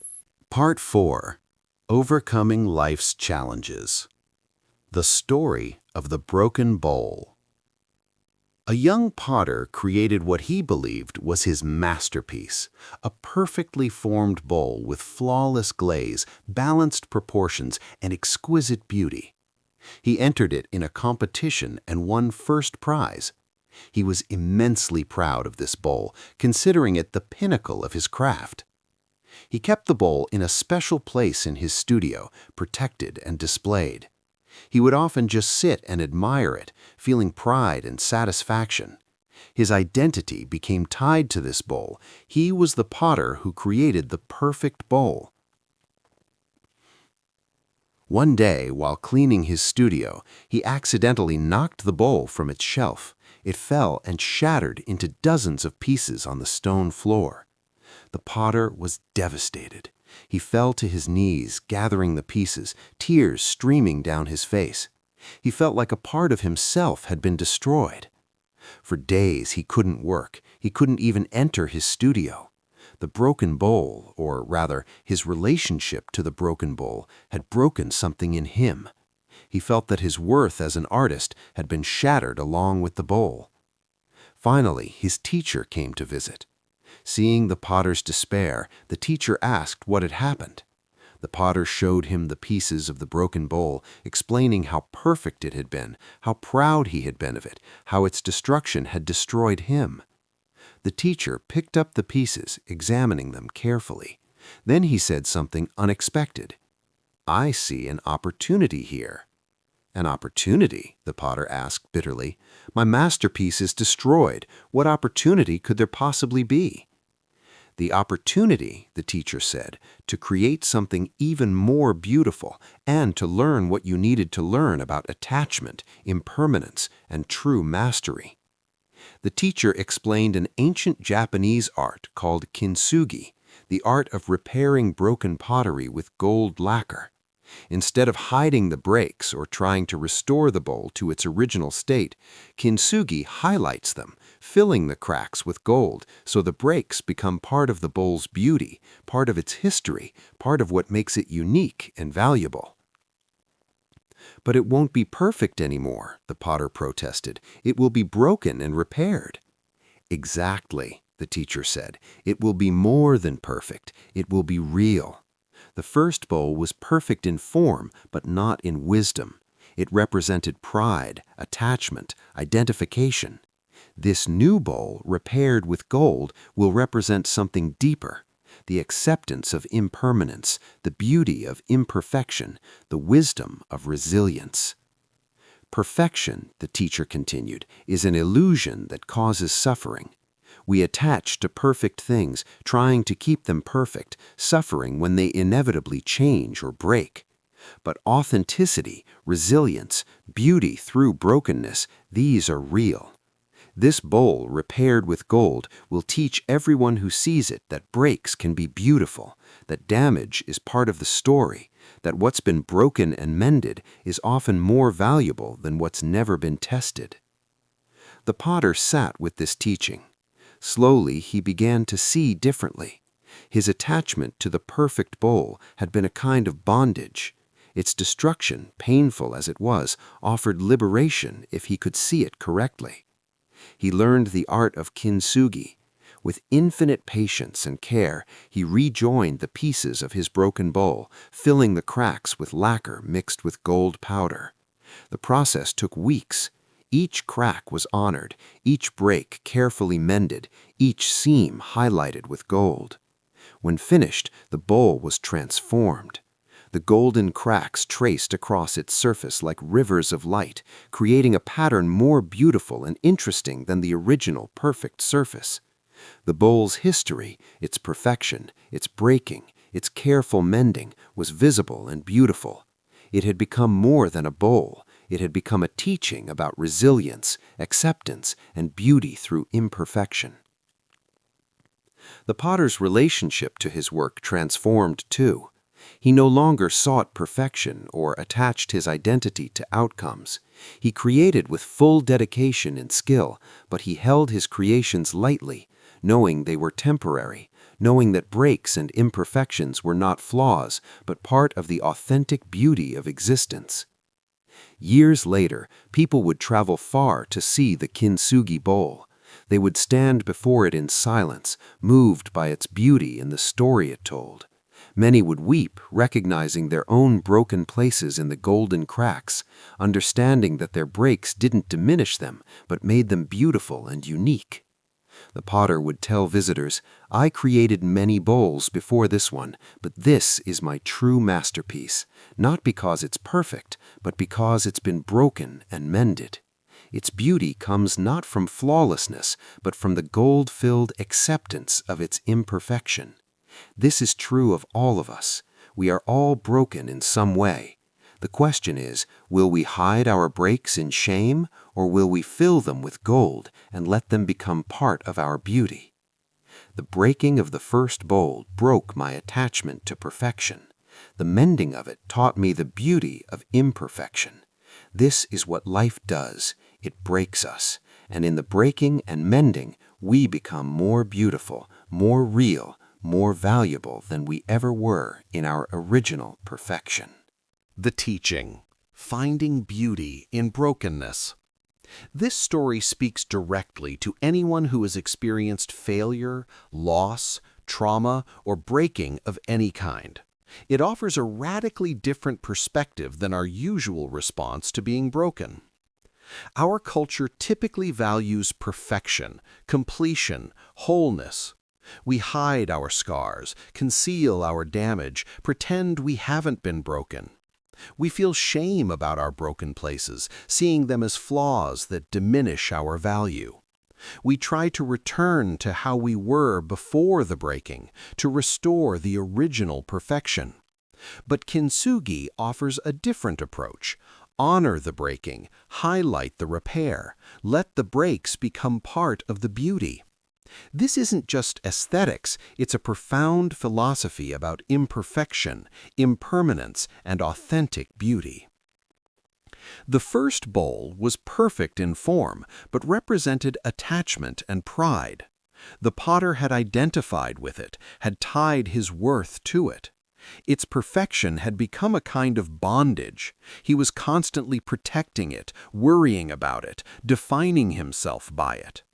When it broke, his identity crisis revealed how unhealthy this attachment was. The mended bowl, with its golden cracks, represents something different: acceptance of impermanence, beauty through imperfection, resilience through breaking and mending, authenticity that includes both wholeness and brokenness. It's more beautiful precisely because it tells a story of being broken and mended. The breaks don't diminish it, they add depth, character, meaning. This is true of human beings as well. You are not diminished by your broken places. You're made more beautiful by how you've mended, by how you've filled your cracks with gold. The gold might be the wisdom you've gained from suffering, the compassion you've developed through your own pain, the strength you've discovered through surviving what you thought would destroy you, the authenticity you found by releasing the need to appear perfect. Every person has been broken in some way. Trauma, loss, failure, disappointment, illness, rejection. Life breaks everyone eventually. The question is not whether you'll be broken, but what you'll do with the breaking. You can hide the breaks, pretending they didn't happen, maintaining a facade of perfection. Be defined by the breaks, seeing yourself as permanently damaged, diminished. Try to restore the original perfection, spending enormous energy trying to return to how you were before the breaking. Or you can practice kintsugi. Honor the breaking, highlight the repair, let the breaks become part of your unique beauty. The last option requires courage. It means being honest about being broken. It means not hiding scars or pretending to be perfect. It means accepting that you've been changed by what you've experienced. But it also means seeing that this change, though painful, has given you something valuable: depth, wisdom, compassion, strength, and authenticity earned through suffering.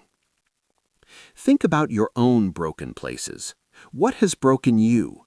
Loss, trauma, failure, betrayal, illness, disappointment?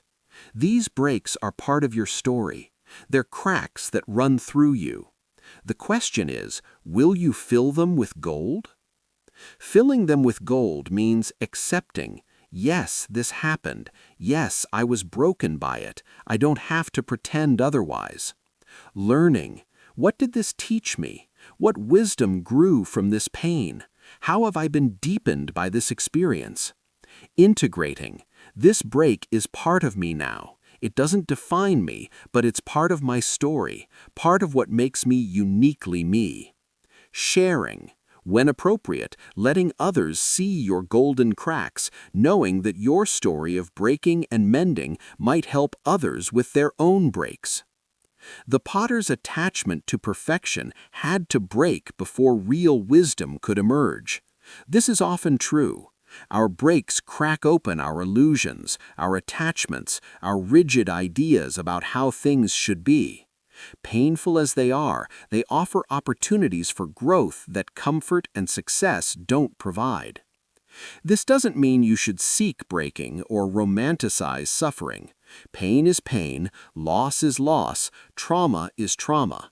But when breaking happens, and it will happen, you have a choice about how to relate to it. You can be destroyed by it, or you can be transformed by it. You can hide it in shame, or you can fill it with gold and let it become part of your beauty. The kintsugi bowl is more valuable after repair than it was before breaking. Not less valuable, more valuable. The same can be true of you. Not despite your broken places, but because of how you've mended them, how you've filled your cracks with the gold of wisdom, compassion, strength, and authenticity earned through suffering. Consider what your golden cracks are. Where have you been broken and mended? What wisdom, strength, or compassion has grown from your painful experiences? Can you see these not as flaws, but as unique beauty? As the story that makes you authentically you? This is not about positive thinking or pretending breaks don't hurt. It's about honest acceptance of what is, combined with the possibility of finding meaning, growth, and even beauty in the breaking and mending. It's about resilience, not bouncing back to how you were, but being transformed into something that includes both the breaking and the mending, both the pain and the growth. You are not your breaks, but your breaks are part of you. Fill them with gold. Let them become part of your unique beauty. This is not just healing, it's transformation. This is kintsugi wisdom. We are all broken, we are all mended, and our golden cracks are part of what makes us beautiful. The mountain that had to be climbed. A young woman faced an enormous challenge, caring for her dying parent while raising young children, working full-time, and managing her own health issues. The situation felt overwhelming, impossible. She felt like she was drowning, unable to cope with it all. In desperation, she sought guidance from a wise teacher. "How do I handle this?" she asked. "It's too much. It's like being asked to climb an impossibly steep mountain while carrying heavy burdens. I can't do it. I'm gonna fail." The teacher listened with compassion, then asked, "When you look at this mountain you must climb, do you see the whole mountain at once?" "Yes," the woman replied. "I see the entire impossible challenge ahead of me, months, maybe years of this difficulty. It's overwhelming." "That's the problem," the teacher said gently. "You're trying to climb the entire mountain at once in your mind. No wonder you feel overwhelmed. No wonder you feel you can't do it. You're not meant to climb it all at once. You're only meant to take the next step." "But the next step doesn't solve anything," the woman protested. "The mountain is still there." "Yes," the teacher agreed, "the mountain is still there, but you're not at the top of the mountain, you're at the bottom, and right now you only need to take one step. Can you take one step?" The woman thought about her current situation. "I can give my parent their medication. I can call my boss about taking tomorrow off. I can ask my neighbor to watch the kids for an hour. Yes, I can take one step." Then take that one step. Don't think about the entire mountain. Don't think about next week or next month. Just take the next step in front of you. "But I need to plan. I need to figure out how I'm going to manage all of this," the woman said. "There's a difference," the teacher explained, "between wise planning and overwhelming yourself. Plan practically, make necessary arrangements, ask for help, organize resources, but then return to the present step. You can't take tomorrow's steps today. You can only take today's steps, and today's steps are actually quite simple. You know what needs to be done next. It's when you add all future steps to the current step that you become overwhelmed." The teacher continued, "When you're climbing a mountain, you don't actually experience the whole climb at once. You experience one step, then another step, then another. The whole mountain is a concept your mind creates. The actual reality is always just this step, then the next step, then the next. If you can take this step, and you always can, then you can climb the mountain, one step at a time." "What if I'm too tired? What if I can't keep going?" "Then you rest," the teacher said simply. "Rest is not failure. Rest is part of the journey. On a mountain climb, you stop to rest. You catch your breath. You drink water. You look at the view. Then you continue. The same is true of your challenge. Take steps when you can, rest when you must, but don't confuse needing rest with the impossibility of the journey." The woman practiced this teaching. Instead of overwhelming herself with the enormity of her situation, she focused on the next step. Give medication, make phone call, prepare meal, ask for help, rest. Next step, one thing at a time. Some steps were hard. Some days she could barely manage even one step, but she found that she could always manage the next step, even if that step was just breathing, just surviving the next hour, just asking for help. Gradually, she moved through the challenge.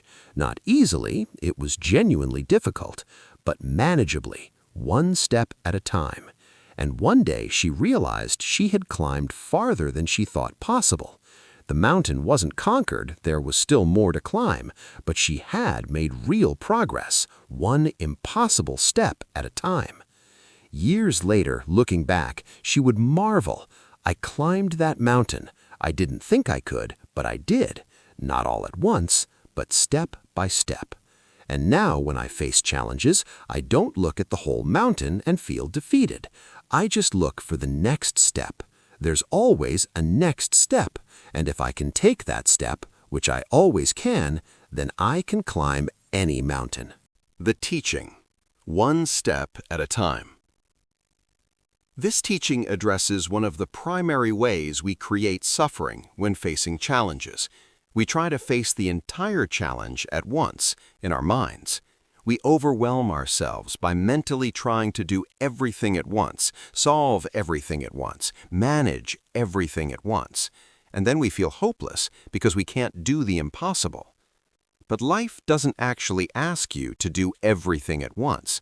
Life asks you to do the next thing, then the next thing, then the next thing.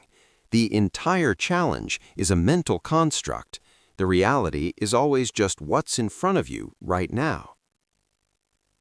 Think about overwhelming challenges you faced. In the moment, you probably felt like you couldn't possibly manage it all. But you did manage, didn't you? Not by doing it all at once, but by doing one thing, then another, then another. By taking one step, then the next step, then the next. This is how humans actually function. We can only ever do one thing at a time, be in one moment at a time, take one step at a time. When we try to mentally do everything at once, we overwhelm ourselves. When we bring ourselves back to just this moment, just this action, just this step, suddenly it becomes manageable. The mountain metaphor is powerful because mountain climbing is literally impossible if you try to take all steps simultaneously. You can only ever take one step at a time. But by taking those steps consistently, persistently, one after another, you climb mountains. Your challenges are the same. That overwhelming situation you face, you don't face it all at once. You face one moment, one task, one step. Can you handle this moment? Yes. Can you do this next task? Yes. Can you take this next step? Yes. Then you can handle the challenge, even if it doesn't feel like it when you look at the whole mountain. This teaching has several important aspects. 1. Break down the overwhelming into the manageable. When facing a huge challenge, ask, what's the very next step? Not all the steps, just the next one. That step is usually clear and usually doable. Do that step, then ask again, what's the next step? 2. Stay present. Your mind will want to race ahead. How will I manage next week? What about next month? What if this continues for years? Gently bring yourself back to right now. What do I need to do? Just this. This isn't denial. You can plan practically when needed, but don't overwhelm yourself by trying to live future moments in the present moment. 3. Recognize that rest is part of the journey. You will get tired. You will need to rest. This is not failure or weakness. When climbing a mountain, rest stops are essential.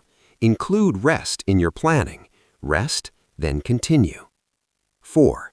Trust the process. You don't need to see the whole path. You just need to take the next step, trusting that as you take steps, the path unfolds. Often you can't see beyond the next few steps anyway. That's okay. Take visible steps, more will become visible. 5. Give yourself credit for steps taken. When you're exhausted and still on the mountain, it's easy to focus only on how much remains. But look back sometimes. See how far you've come. You've taken hundreds, thousands of steps. Give yourself credit for those steps. 6. Remember, you can handle this moment. Not the whole challenge, but this moment, right now. Can you handle what's actually happening right now? Usually yes, and that's all you ever need to handle. This moment, then the next moment, then the next. The woman in the story was overwhelmed by the totality of her situation. Month after month of caregiving, work, children, health issues. Seen as a whole, it felt impossible, but broken down into moments and tasks, it was difficult but manageable. This hour, give medication. Next hour, make phone calls. Tonight, ask neighbor for help. Tomorrow, take it as it comes. This is practical wisdom for facing any overwhelming challenge, grief, illness, financial crisis, relationship difficulties, career challenges. The mind wants to solve it all now, manage it all now, see the whole path now. But you can't. All you can do is take the next step. Sometimes that step is action, make a phone call, complete a task, ask for help. Sometimes that step is rest, breathe, sleep, let yourself not act for a while. Sometimes that step is feeling. Let yourself feel what you feel without trying to fix it immediately. Whatever the appropriate next step is, take it. Then take the next one. Consider what mountain you're climbing right now. Stop looking at the whole mountain for a moment. What's the next step? Just the next one. Can you take that step? Yes, then take it. Don't think about step 500. Just take step 1, then step 2, then step 3. This doesn't make the mountain smaller. It doesn't make the challenge easier, but it makes it manageable because you're not trying to do the impossible, climb it all at once, but the possible. Take one step. Over time, one step after another, you'll look back and realize you've climbed farther than you thought possible, not through heroic leaps, but through persistent steps, not by conquering the whole mountain at once, but by taking one step, then another, then another. You can climb any mountain this way, not easily, not quickly, not without difficulty, but manageably, sustainably, one impossible step at a time. The practice of resilience. A bamboo tree and an oak tree stood in the same forest. They both seemed strong, both rooted deeply. Then a fierce storm came with violent winds. The oak, rigid and unyielding, tried to resist the wind. It stood firm, refusing to bend. The wind grew stronger. The oak resisted more. Finally, under the immense pressure, the oak cracked and fell. The bamboo, flexible and yielding, bent with the wind. It bent so far it almost touched the ground. It looked like it would break. But it didn't resist. It bent, swayed, moved with the wind. When the storm passed, the bamboo straightened again, undamaged, still rooted, still growing. This natural parable has been used for centuries to teach about resilience. True strength is not rigidity, but flexibility. True resilience is not resistance, but adaptation. The oak's strength was its weakness. It couldn't bend, so it broke. The bamboo's apparent weakness was its strength. It could bend almost to breaking without breaking. Human beings are similar. When facing life's storms, loss, disappointment, change, crisis, we have a choice. We can be like the oak, rigid and resistant. This shouldn't be happening. I won't accept this. Things must be the way I want them. This rigidity leads to breaking. Or we can be like the bamboo, flexible and adaptive.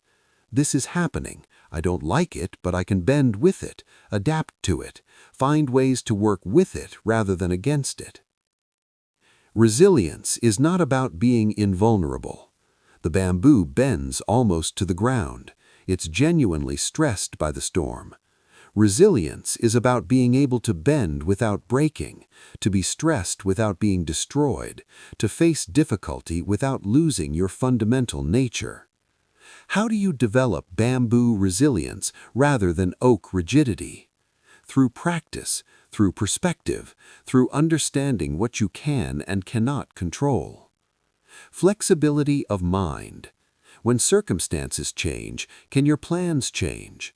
When things don't go as expected, can you adapt? Mental rigidity, it must be this way, creates suffering when reality refuses to cooperate. Mental flexibility, I preferred it that way, but I can work with this way, allows adaptation. Flexibility of identity. When you lose something you identified with, a role, a relationship, an achievement, do you feel your whole self is destroyed? Or can you recognize that your true nature is deeper than any role or circumstance? Identity flexibility allows you to lose external things without losing yourself. Flexibility of expectations. Can you hold plans and hopes lightly? Can you want things without demanding them? Can you prefer outcomes without being destroyed when reality offers something else? Flexible expectations reduce suffering when life inevitably includes surprises and disappointments. Flexibility of emotion. Can you feel difficult emotions without being overwhelmed by them? Can you bend with grief, fear, or anger without breaking? Emotional flexibility means you can experience the full range of human feeling without being destroyed by any particular feeling. But flexibility alone isn't resilience. The bamboo has flexibility, but also deep roots. It bends but doesn't uproot. Resilience requires both flexibility and grounding. What are your roots? What grounds you when storms come? For many people practicing Buddhist teachings, the roots include your practice itself, meditation, mindfulness, ethical living, your understanding of teachings, impermanence, not self, compassion, your connection to something larger than yourself, the Dharma, the Sangha, the natural world, your fundamental awareness, which remains constant even when everything else changes. These roots allow you to bend without uprooting. Circumstances change, but your practice continues. Emotions storm through, but awareness remains. External things are lost, but your understanding of impermanence and not self provides stable ground. Life brings difficulty, but compassion for yourself and others sustains you. Developing resilience means cultivating both flexibility and deep roots. Too flexible without roots, you're blown away. Too rooted without flexibility, you break under pressure. But with both, flexible branches and deep roots, you can weather any storm. This is what the Buddha taught with the middle way, not too tight, rigid, not too loose, ungrounded, but balanced. Flexible enough to bend with life's changes, rooted deeply enough in practice and understanding to never be uprooted. Resilience also requires rest and recovery. After the storm, the bamboo straightens slowly, not instantly. It needs time to return to upright position. Similarly, after difficulty, you need time to recover. Pushing yourself to immediately be fine or strong is like expecting the bamboo to straighten instantly, unrealistic and potentially damaging. Give yourself time to recover from difficulties. Rest, practice, let yourself slowly straighten again. Recovery is part of resilience, not opposed to it. Consider what storms you're facing. Are you being oak or bamboo? Are you rigidly resisting, demanding reality be different, or are you flexibly adapting, working with what is rather than fighting against it? Are your roots deep, in practice, in understanding, in awareness, or do you need to cultivate deeper roots? The cultivation of resilience is ongoing. Each storm you weather teaches you how to bend without breaking. Each recovery strengthens your roots. Over time, you become more like the bamboo, flexible, deeply rooted, able to weather storms that would have destroyed you before. This doesn't mean storms become comfortable. The bamboo doesn't enjoy bending almost to the ground, but it can do it without breaking. Similarly, you won't enjoy difficulties, but you can face them without being destroyed. This capacity to weather storms without breaking is the essence of resilience. Develop it through practice. Flex your mind through adapting to small changes. Deepen your roots through consistent practice. Learn from each storm how to bend more skillfully. Over time, you become resilient, not invulnerable, not immune to difficulty, but able to bend with life's storms without losing yourself. Be like bamboo, flexible enough to bend, rooted deeply enough to never be uprooted, patient enough to straighten again after storms pass. This is resilience. This is how you survive and even thrive through life's inevitable difficulties. Part 5. Transformation through Compassion. The story of the angry monk and the tiger. A monk was known for his quick temper and harsh judgments. Despite years of practice, he would become angry easily, speak harshly to others, and hold grudges. He felt ashamed of this, but couldn't seem to change. One day, while walking alone in the forest, he came face to face with a tiger. The tiger was hungry, desperate, ready to attack. In that moment of absolute terror, something remarkable happened. All the monk's anger disappeared. His usual resentments, frustrations, judgments, all of it vanished instantly. There was only fear, only the immediate reality of life and death. The tiger began to move toward him. In that moment, the monk felt something unexpected: compassion for the tiger. He saw that the tiger was suffering, hungry, desperate, driven by needs it couldn't control. The tiger wasn't evil, it was just a tiger, acting according to its nature, trying to survive. Still terrified, still wanting to live, the monk spoke to the tiger. "Brother tiger, I see you are hungry, I understand, but I wish to live. I am not ready to die. Please, let me pass."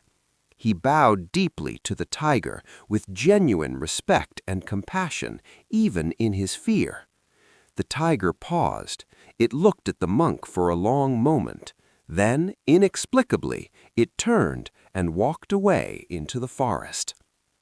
The monk continued on, shaking, grateful to be alive, but something had fundamentally shifted in him.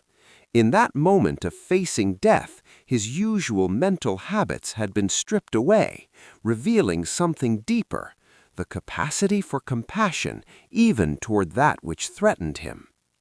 When he returned to the monastery, his teacher immediately noticed a change. "Something has happened to you," the teacher observed. The monk told the story of the tiger. "In that moment," he explained, "I wasn't angry at the tiger for threatening me. I saw it was just doing what tigers do, driven by hunger and survival instinct, suffering in its own way. I felt compassion for it, even as I feared it." "And now, when people anger you?" the teacher asked. The monk paused, considering. "I still feel anger arise sometimes, but I also remember the tiger. These people who frustrate me, they're like the tiger. They're not evil, they're suffering, driven by needs and hurts they don't fully understand, acting according to their conditioning. How can I be angry at them for being human any more than I could be angry at the tiger for being a tiger?" "You have learned," the teacher said, "what years of meditation hadn't taught you. You learned that beneath judgment and anger there is always the possibility of compassion, that even those who threaten or hurt us are suffering beings, worthy of understanding rather than hatred." The monk's transformation was profound. He didn't become perfect. Anger still arose sometimes, but now it was accompanied by understanding. When someone acted unskillfully, instead of harsh judgment, he would think, "This person is like the tiger, acting from their own suffering, their own conditioning. They need compassion, not condemnation." His relationships transformed. People who had avoided him because of his harsh judgment now sought his company. He had become gentle, understanding, able to see the suffering beneath others' unskillful actions. The tiger had been his greatest teacher. Years later, when asked how he had transformed so completely, he would tell the story of the tiger. "I came face to face with death," he would say, "and in that moment, everything non-essential fell away. What remained was the capacity for compassion, even toward that which threatened me. This capacity is always there, in all of us, beneath our judgments and resentments. We just usually don't see it because we're so caught up in our usual mental habits. The tiger didn't attack me that day, but it destroyed something in me that needed to die. my identification with anger and judgment. In that destruction, something else was revealed, the compassionate heart that had always been there, waiting to be recognized. The teaching, compassion transforms everything. This story illustrates a profound truth. Compassion is not just a nice ethical principle. It's a transformative force that fundamentally changes how you experience life and relate to others.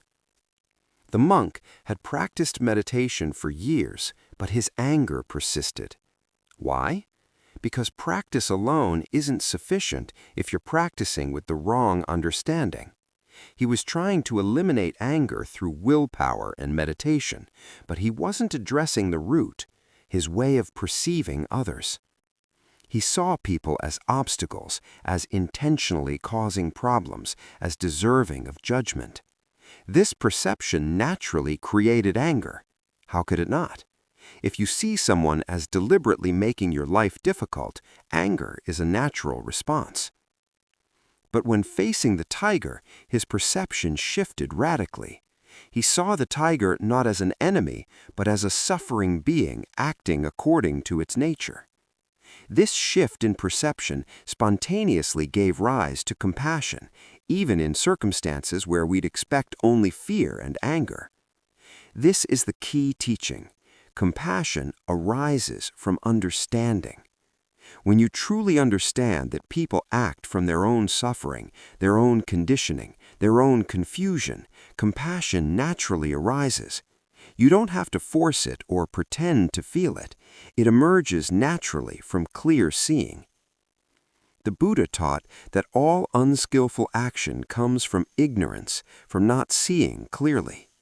When people harm others, they're acting from confusion about what will bring them happiness.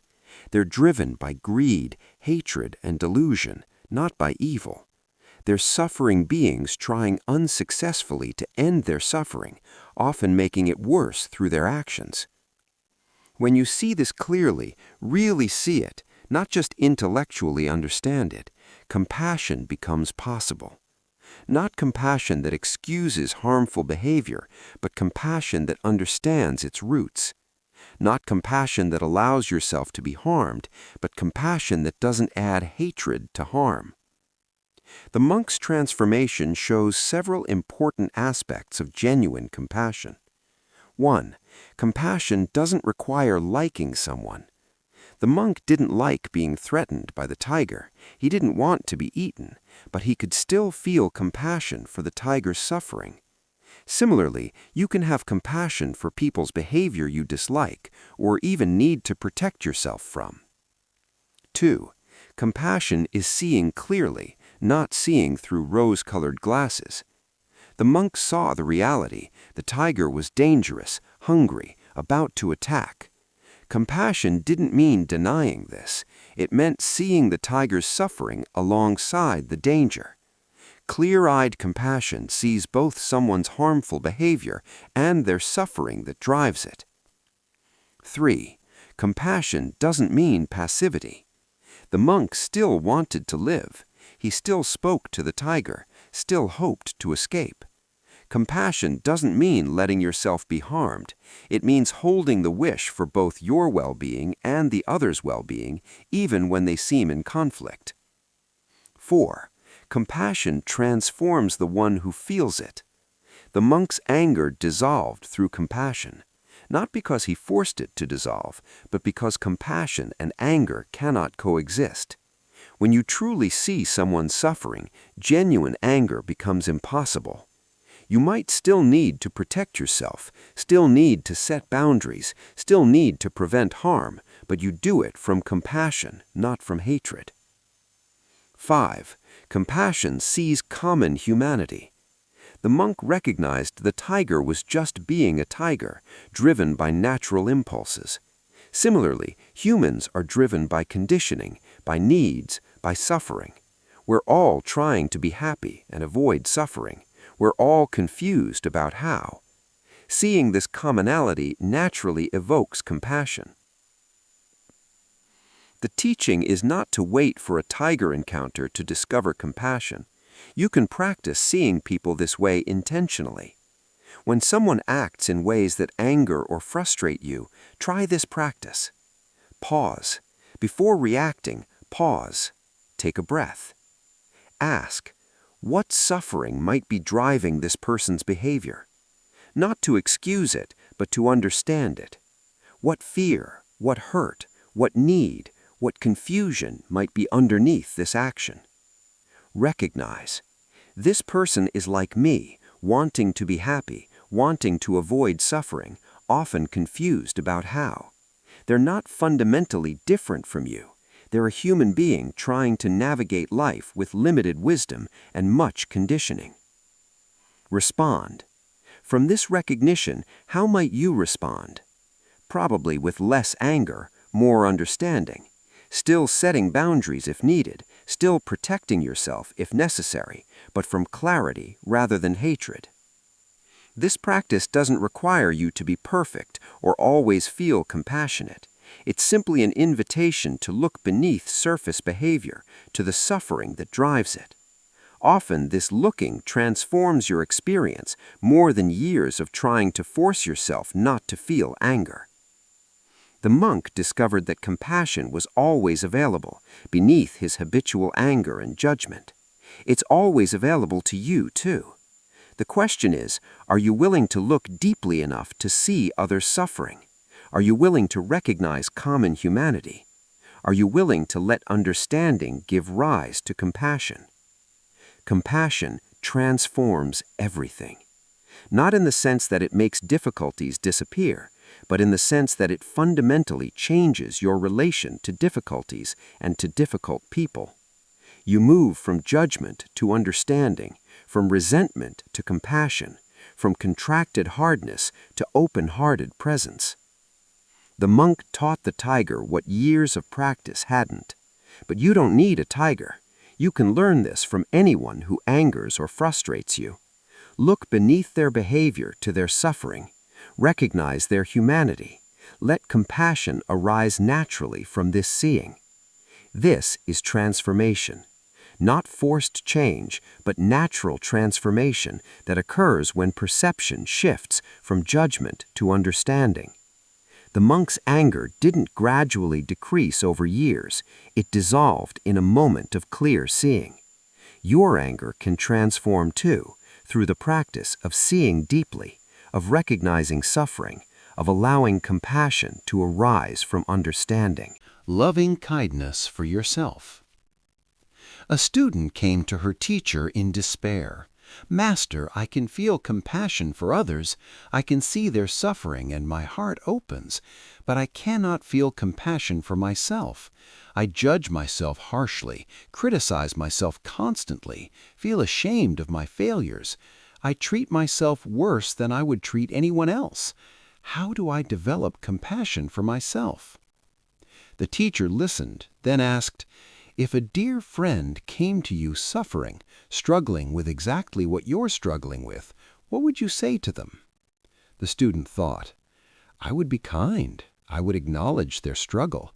I would remind them that everyone makes mistakes, everyone struggles, that they're doing their best. I would offer understanding and support." "And what do you say to yourself?" the teacher asked. The student's eyes filled with tears.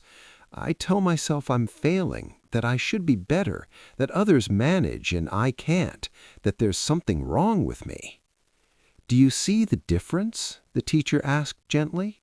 "You have compassion for your friend, but not for yourself. You offer others understanding and support, while offering yourself only judgment and harshness." "But I should be better," the student protested. "I have been practicing for years. I shouldn't still struggle like this." "There is that word 'should,'" the teacher observed. "It's the sword you use against yourself. I should be better. I shouldn't struggle. I should have figured this out. Should according to whom? According to what standard? You are exactly where you are, given all the causes and conditions of your life. How could you be anywhere else?" The teacher continued, "Imagine a child learning to walk. They fall constantly. Do you judge them harshly? Tell them they should walk perfectly already? Of course not. You see that learning requires falling, that mistakes are part of growth, that development takes time. You offer patience, encouragement, support. You are also learning to work with your mind, to develop wisdom, to grow in practice. You will fall. You will make mistakes. This is not failure, it's learning. Why would you treat yourself more harshly than you would treat a learning child? But how do I develop actual compassion for myself? The student asked. I understand intellectually that I should, but I don't feel it. Begin with recognition. Right now, you are suffering. Can you acknowledge that? Not judge it, not try to fix it. Just recognize there is suffering here. The student nodded, tears flowing. Now, can you offer yourself the same kindness you would offer a suffering friend? Place your hand on your heart. Feel your own heartbeat. This is a living being, suffering, doing their best. Can you feel some tenderness toward this being? The student placed her hand on her heart. At first, she felt only her usual self-judgment, but the teacher encouraged her to stay with it, to feel her heartbeat, to recognize the suffering present, to imagine she was her own dear friend in need of kindness. Slowly, something shifted. A wave of tenderness rose in her, unexpected and powerful. She felt compassion for herself, for this person struggling so hard, being so harsh with herself, suffering under the weight of impossible expectations. There, the teacher said softly, that's self-compassion, not earned through perfection, but offered freely to yourself as you are, suffering, imperfect, human. The student practiced this daily. When self-judgment arose, she would pause, place her hand on her heart, and ask, what would I say to a dear friend right now? Then she would try to offer herself those same words of kindness, understanding, and support. It wasn't easy. The habit of self-judgment was deep, but gradually she learned to treat herself with the kindness she so readily offered others. Her practice deepened not through harsh self-criticism, but through gentle self-compassion.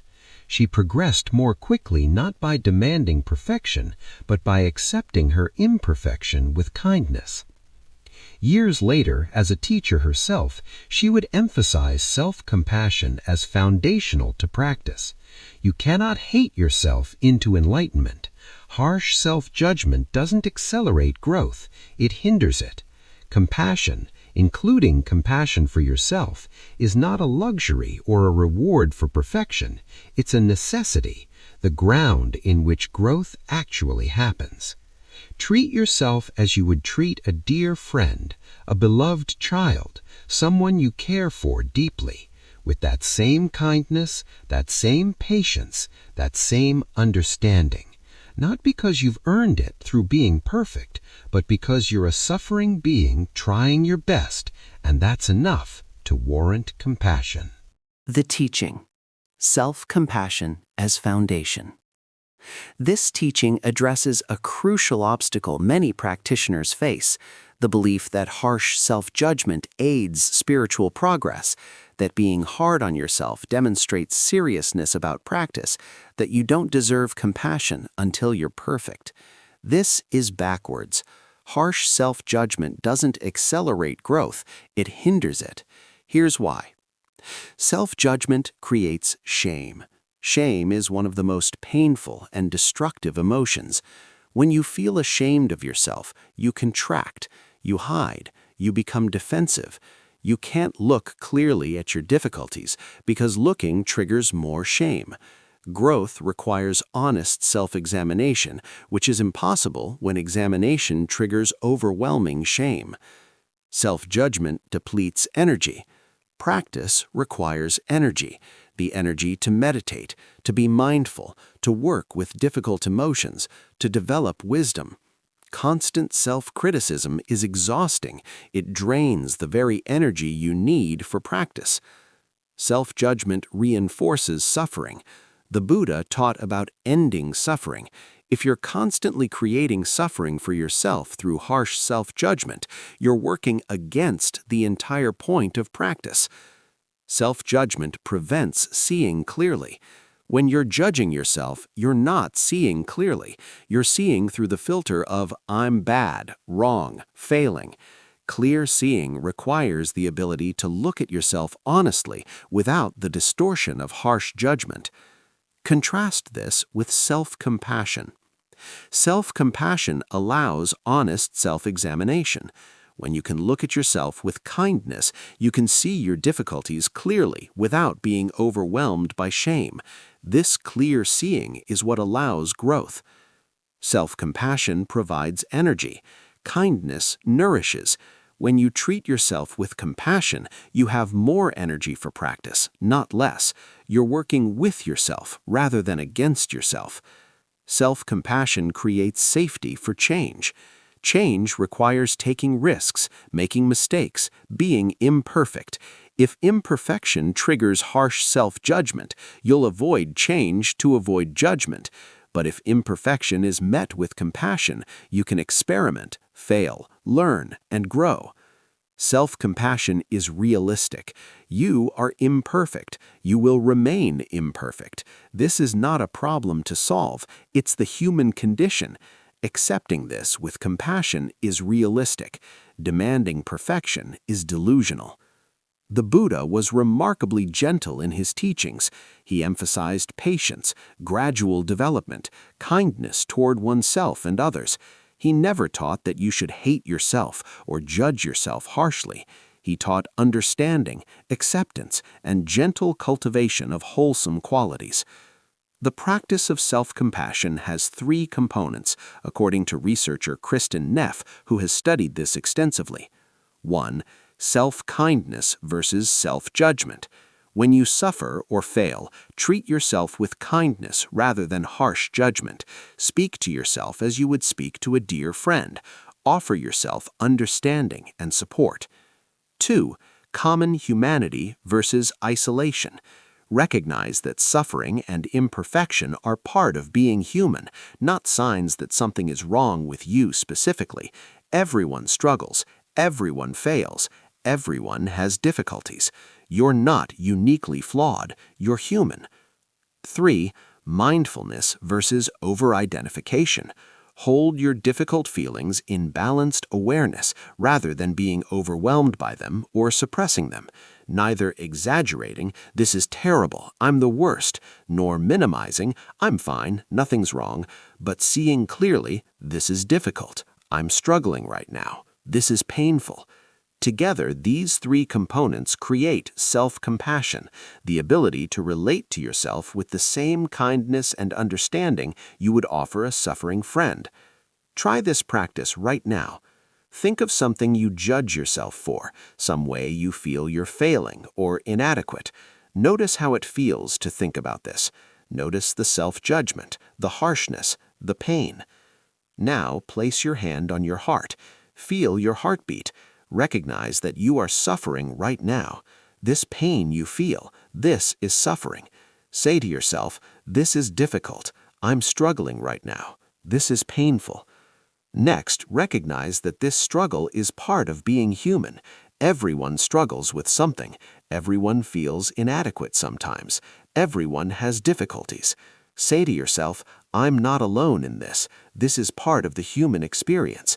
Others have felt this way too. Finally, offer yourself kindness. What would you say to a dear friend struggling with this? Say those words to yourself.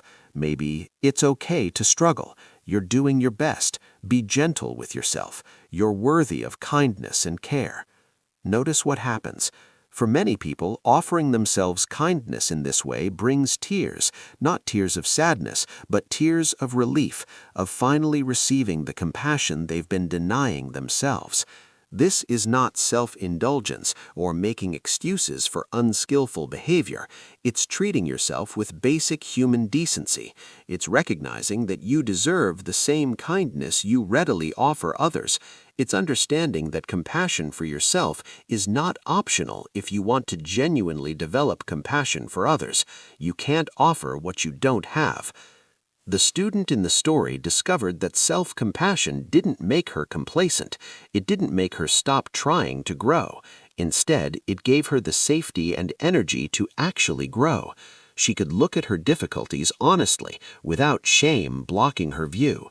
She could experiment with new ways of being, knowing that failure would be met with kindness rather than harsh judgment. She could progress steadily because she wasn't constantly depleting her energy through self-criticism. Make self-compassion part of your practice, not as an add-on, but as foundational. When you meditate, be kind to yourself when your mind wanders. When you fail to live up to your own standards, be kind to yourself about being human. When you struggle, offer yourself the same understanding and support you would offer a friend. You are worthy of your own compassion, not because you're perfect, but because you're a living being who suffers and who deserves kindness. Just as you are, right now, imperfect and struggling, you deserve compassion. This is not ego or self-centeredness. The Buddha taught compassion for all beings. You are a being. All beings includes you. Don't exclude yourself from the circle of compassion. Include yourself as you are, struggling and imperfect and worthy of kindness. Self-compassion transforms everything. It transforms your relationship with yourself, which transforms your relationship with practice, which transforms your entire life. Begin now. Place your hand on your heart. Recognize your suffering. Offer yourself kindness. This is the foundation. Build your practice on this foundation of compassion for yourself. Part 6. Wisdom for the New Year. The Teaching of the Empty Cup. A philosopher, well-versed in Buddhist texts and having studied for years, came to visit a renowned Zen master. As they sat together for tea, the philosopher began demonstrating his extensive knowledge, quoting sutras, explaining complex philosophical points, displaying his understanding. The master listened politely and began pouring tea into the philosopher's cup. He poured until the cup was full, then kept pouring. The tea overflowed, spilling onto the table, dripping onto the floor. "Stop!" the philosopher exclaimed. "Can't you see the cup is full? No more will go in." The master stopped pouring and looked at the philosopher calmly. "Like this cup, you are full of your own opinions, your own knowledge, your own ideas. How can I show you wisdom when there is no room in your cup?" The philosopher sat in stunned silence. He realized that despite all his study, despite all his accumulated knowledge, he had come to the master not with genuine openness, but with the desire to demonstrate what he already knew. His cup was full, leaving no room for new understanding. "I see," the philosopher said quietly. "I came here full, hoping you would confirm what I already know, but I see now that I need to empty my cup first." "Yes," the master said, "knowledge accumulated can become an obstacle if it closes you to fresh insight. The beginner's mind, empty, open, curious, often sees more clearly than the expert's mind, full, certain, closed." This teaching about the empty cup is especially relevant at the new year. You might come to this threshold full of ideas about what should happen, full of expectations, full of accumulated beliefs and patterns. But what if the new year is inviting you to empty your cup, to release old assumptions, to open to new possibilities, to approach life with beginner's mind? Beginner's mind, this is a central teaching in Zen Buddhism.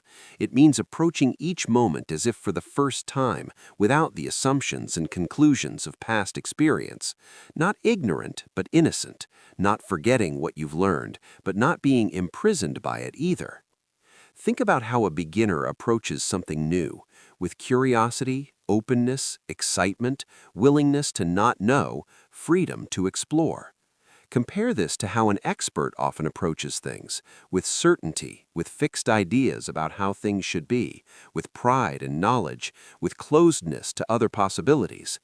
The beginner's mind sees freshly. The expert's mind often sees only what it expects to see. The beginner's mind is humble, knowing it doesn't know. The expert's mind can be arrogant, certain it knows. But the teaching isn't really about beginners versus experts. It's about maintaining openness regardless of experience. It's about not letting accumulated knowledge close you to fresh insight. It's about keeping your cup empty enough that life can pour new tea into it. As you approach this new year, what might you need to empty from your cup? Empty old resentments, the hurts and disappointments of past years. Can you let them go? Not deny they happened, but release your grip on them. Empty your cup of old bitterness to make room for new possibilities. Empty rigid expectations, how this year should go, what you think should happen. Can you hold these lightly? Life rarely follows our expectations. Empty your cup of fixed demands to make room for what actually unfolds. Empty self-limiting beliefs. I can't change. I'm not capable of that. I'm just this kind of person. These beliefs fill your cup, leaving no room for new growth. Can you empty them? Not through forced positive thinking, but through genuine openness. I don't know what I'm capable of. Let me approach this year with curiosity rather than certainty about my limitations. Empty the need to know everything. Certainty feels safe, but limits growth. Can you be comfortable not knowing how this year will unfold, not knowing exactly who you are or will become, not knowing all the answers? Empty your cup of the need for certainty to make room for discovery. Empty the clinging to how things were. Past years, past experiences, past versions of yourself. Can you honor them without clinging to them? Life is always moving, always changing. Empty your cup of attachment to the past to make room for the present. This emptying isn't loss, it's creating space. An empty cup isn't useless, it's ready to receive. An empty mind isn't ignorant, it's open to learn. An empty heart isn't cold, it's spacious enough to hold all things. The practice of emptying is ongoing. It's not something you do once. Throughout this new year, you'll notice your cup filling again, with new opinions, new certainties, new attachments. When you notice this, you can practice emptying again, not dramatically, just gently, pouring out what's accumulated, creating space again. Approach this new year with beginner's mind. Even if you've experienced many new years before, approach this one as if it's your first. Even if you think you know yourself, approach yourself with fresh curiosity. Even if you think you understand life, remain open to surprise. The master wasn't criticizing the philosopher for having knowledge. He was pointing out that knowledge had become an obstacle because the cup was so full there was no room for anything new.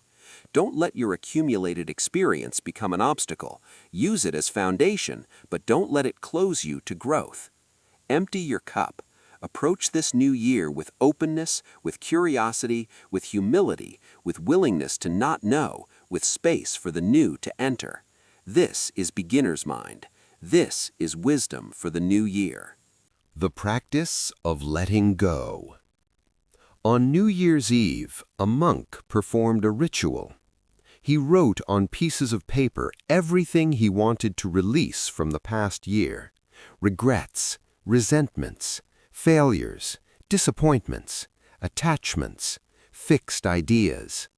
He wrote until he had filled many pieces of paper. Then, at midnight, he took these papers to a fire and burned them, one by one. As each paper turned to ash, he said, "I release this. I let it go. May it transform into wisdom." This ritual of letting go, of releasing the old to make space for the new, is practiced in many spiritual traditions. It recognizes a fundamental truth. You cannot grasp the new while clutching the old. Your hands must open, must release, must let go before they can receive. What does it mean to truly let go? Not suppress, not deny, Not pretend something didn't happen, but genuinely release your grip on it, allowing it to be finished, allowing yourself to move forward unencumbered. Letting go happens in layers, in stages. You might think you've let something go, only to discover you're still carrying it. This is normal. Letting go is not usually a single dramatic moment, but an ongoing practice of releasing, releasing, releasing. What needs to be released to begin a new year well? 1. Resentments toward others. Who are you still angry at? What hurts are you still carrying? These resentments don't harm the other person, they harm you. They're weights you carry. Can you release them? Not because the other person deserves forgiveness, but because you deserve freedom from the burden of resentment. The practice: bring to mind someone you resent. Feel the resentment fully. Don't suppress it. Then imagine placing this resentment in a vessel, and imagine that vessel floating away on a river, getting smaller and smaller until it disappears. You're not denying the hurt happened. You're releasing your ongoing mental grip on it. Say, I release this resentment. I let it go. I free myself from this burden. 2. Regrets about your own actions. What do you regret from this past year? What do you wish you had done differently? These regrets can teach you, but they can also imprison you if you carry them as ongoing shame and self-judgment. The practice: acknowledge the regret. Learn what you can from it. What would you do differently in the future? Make amends if appropriate. Then release the regret itself. You cannot change what's done. Carrying guilt doesn't undo it. Say, I acknowledge this mistake. I learn from it. I release the burden of guilt. I begin again. 3. Disappointments about what didn't happen. What did you hope would happen this year that didn't? What dreams didn't materialize? What plans fell through? These disappointments are real, but continuing to hold them as grievances against reality only creates suffering. The practice: honor the disappointment. Feel the sadness of unmet hopes. Then release the demand that it should have been different. Reality is as it is. Say, I release my expectation that this should have happened. I accept what is. I open to what can be. 4. Attachments to specific outcomes. How do you think this new year should go? What are you attached to having happen? These attachments set you up for suffering when reality inevitably differs from your plan. The practice: notice your attachments to specific goals, relationships developing certain ways, circumstances being particular ways. Then practice holding these as preferences rather than demands. Say, I would prefer this, but I don't demand it. I release my attachment to this specific outcome. I remain open to what unfolds. 5. Old identities that no longer serve. Who did you think you were that you no longer are? What roles have ended? What version of yourself are you clinging to even though life has moved on? These old identities can prevent you from embracing who you're becoming. The practice: notice where you're identifying with past versions of yourself. I am someone who. Is this still true? Is this still serving you? Say, I was that. I honor who I was, but I am not bound by past identity. I release the demand to remain who I was. I open to who I am becoming. 6. The need to control everything.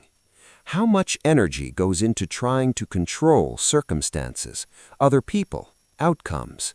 This need for control is exhausting and ultimately futile.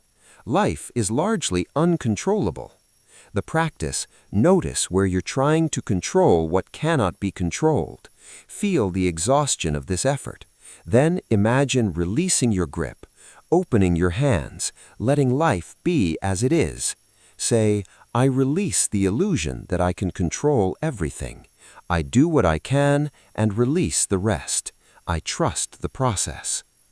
The practice of letting go is not a one-time event. It's ongoing. Throughout this new year, you'll find yourself gripping, attaching, resenting, regretting again. When you notice this, you can practice letting go again and again and again. With each release, you become lighter. With each letting go, you create space. With each opening of your hands, you become more available to receive what life offers. The monk's ritual of burning papers was symbolic, but you can create your own ritual. Write what you want to release. Burn the papers safely, or bury them, or tear them and scatter them to the wind. As you do, consciously practice letting go. Feel the release. Notice the space it creates. Or practice letting go without ritual, simply through inner release. Notice when you're gripping something from the past.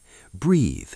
Imagine opening your hands. Imagine releasing. Say to yourself, I let this go. Letting go doesn't mean you didn't care or that it didn't matter. It means you're not carrying it forward. You honor what was, you learn what you can, and you release the burden of carrying it. This is how you walk into a new year with empty hands, open heart, ready to receive. What will you let go of to begin this new year? What weights will you set down? What burdens will you release?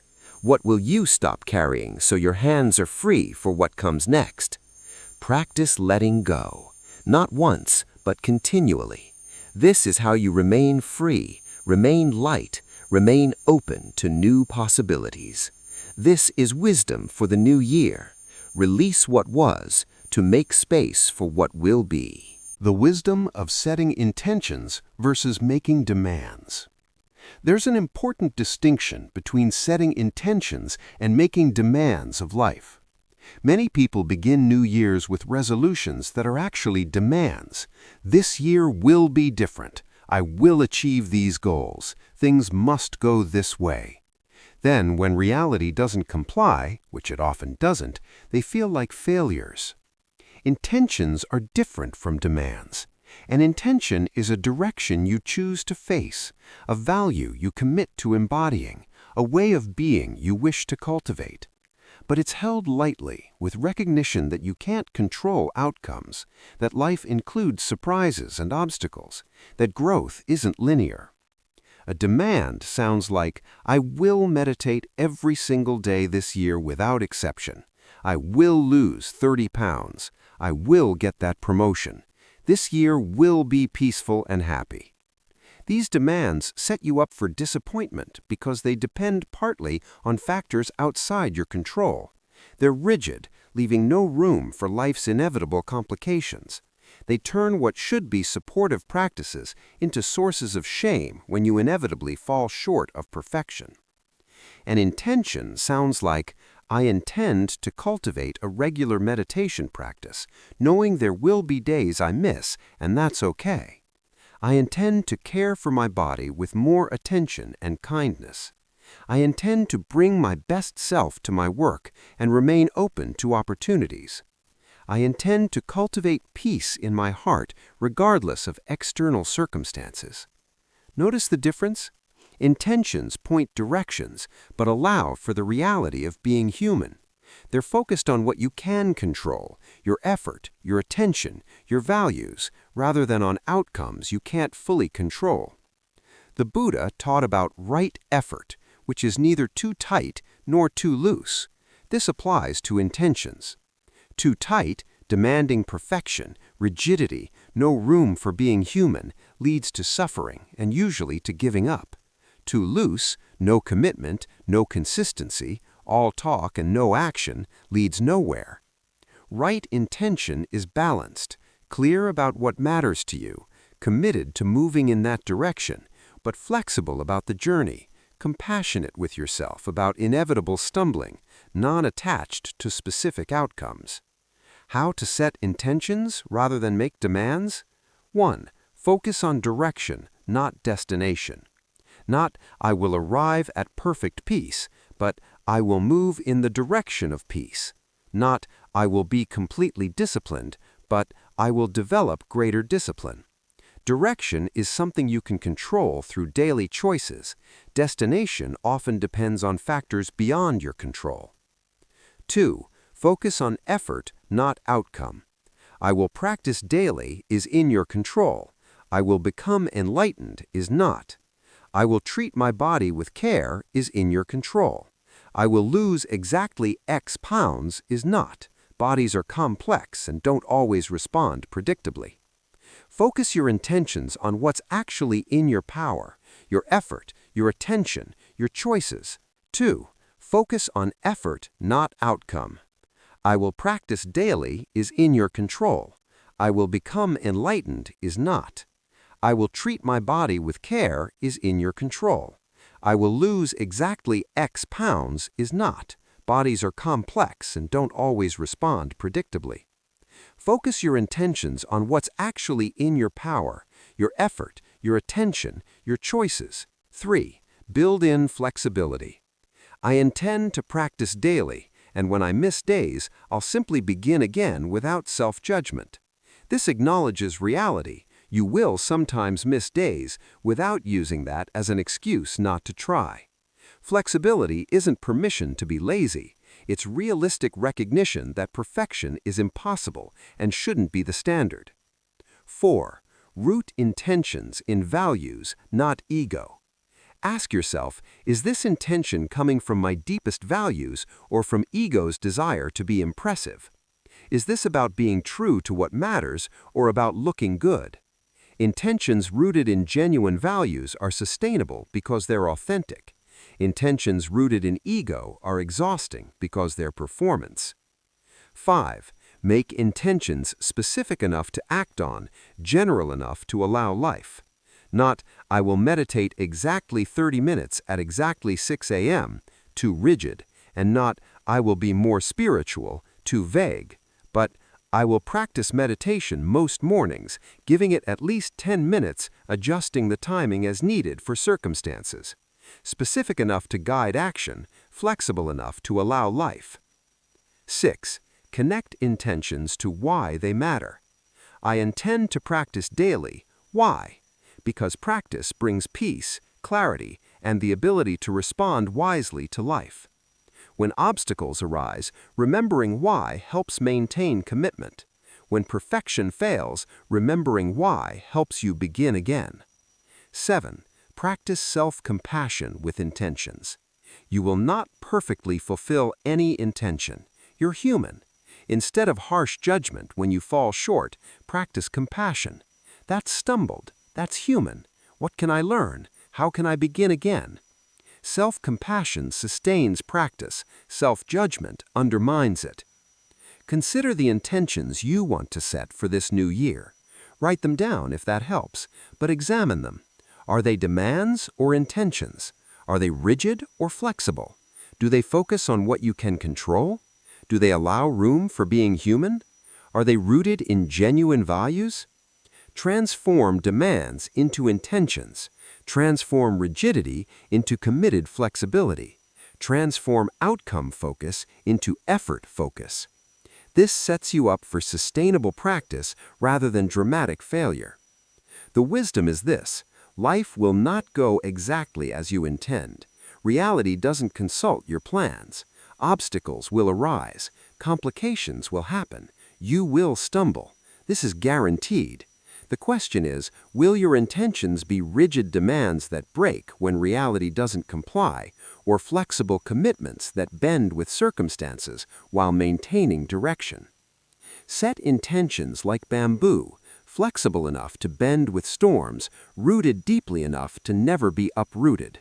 Face a direction and keep walking that direction, adjusting your path as needed, but never losing sight of where you're headed. This new year will include challenges you can't foresee. Your intentions will be tested. You will fail to live up to them perfectly. This is okay. This is being human. The point isn't perfect fulfillment of intentions. The point is having direction, making effort, growing gradually, beginning again when you stumble. Set your intentions with wisdom, clear about what matters, committed to the path, flexible about the journey, compassionate with yourself about being human. This is how intentions support transformation rather than creating suffering. What intentions will guide your new year? What directions will you face? What values will you embody? Set them now with wisdom, with clarity, with flexibility, with compassion, and know that the journey will be imperfect, unexpected, and exactly as it needs to be for your growth. The 3 questions for the new year.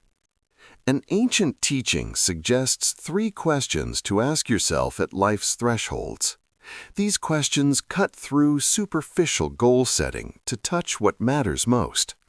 As you stand at this New Year's threshold, consider these 3 questions. What needs to die? This is not morbid, but practical. What in your life has run its course? What patterns, relationships, beliefs, habits, identities no longer serve? What needs to be released so that something new can be born? Death always precedes birth. Seeds must break open before they sprout. Old forms must dissolve before new ones can emerge. If you try to begin something new while clutching the old, you'll be torn between them. Better to consciously acknowledge what needs to end, honor it, and let it die. Sit with this question: what needs to die this year? Let answers arise without censoring them. Maybe it's a habit that no longer serves, a self-limiting belief, a relationship that's become toxic, a way of seeing yourself, a resentment you've carried too long, a pattern of behavior, a fear that holds you back, an attachment to how things were. Whatever arises, don't judge it. Just notice this needs to die. Not be violently killed, but allowed to die naturally, as all things do when their time has come. You might need to stop feeding it, stop resurrecting it, stop clinging to it. Let it die. This death creates space. This ending allows beginning. What needs to die this year? What needs to be born? What wants to emerge in your life? What new patterns, practices, ways of being are calling to you? What seeds have been planted that are ready to sprout? What is trying to be born through you? This isn't about forcing or manufacturing something. It's about sensing what wants to naturally emerge if you create the right conditions. Like a gardener who senses what plants want to grow in their particular soil and climate, you can sense what wants to be born in your life. Sit with this question: what needs to be born this year? Again, let answers arise naturally. Maybe it's a new practice or discipline, a different way of relating to yourself, a creative expression, a quality you want to embody, patience, courage, compassion, a project or commitment, a way of being in the world, a truth you've been afraid to acknowledge, a potential you've been afraid to explore. Whatever wants to be born, your job is not to force it, but to create conditions for its emergence. How do you create these conditions? By doing what needs to die, creating space, and then tending the new growth with attention and care. What needs to be born this year? What needs to be tended? Not everything needs to change. Some things in your life are already good, already aligned with your values, already serving your growth. These need to be tended, cared for, maintained, protected, nurtured. In the rush to change and improve, we sometimes neglect what's already working. We take for granted the practices that support us, the relationships that nourish us, the values that guide us. But these need tending or they wither. Sit with this question: what needs to be tended this year? Let yourself acknowledge what's already good and worth maintaining.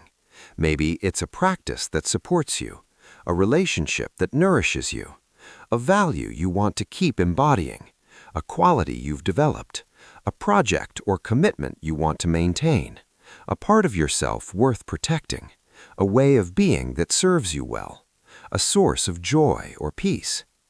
These don't need dramatic change, they need consistent care. They need to be prioritized, protected from neglect, tended with attention and gratitude. Don't assume they'll maintain themselves. Tend them. What needs to be tended this year? These three questions, what needs to die, what needs to be born, and what needs to be tended, give you a framework for approaching the new year with wisdom. Not with a random list of resolutions, but with genuine discernment about what this particular moment in your life calls for. Take time with these questions. Sit with them in meditation or contemplation. Write your responses. Let them guide your intentions for the year. Not as rigid demands, but as wise orientation. This dies, this is born, this is tended. Throughout the year, return to these questions. Things shift. What needed to die might have died, making room for something new.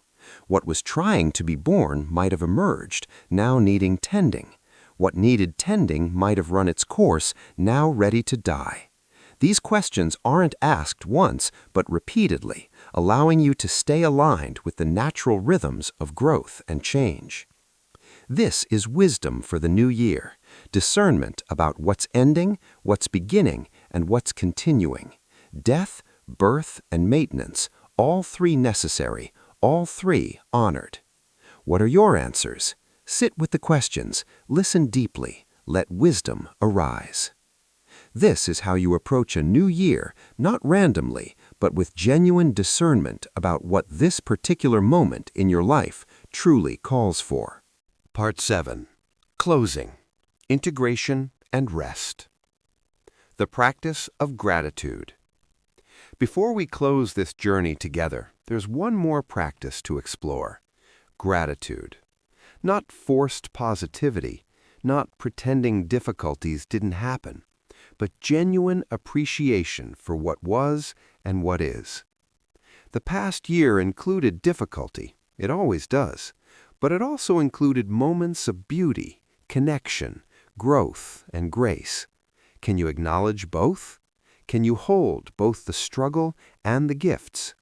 This is the practice of gratitude, seeing clearly, including both difficulty and blessing.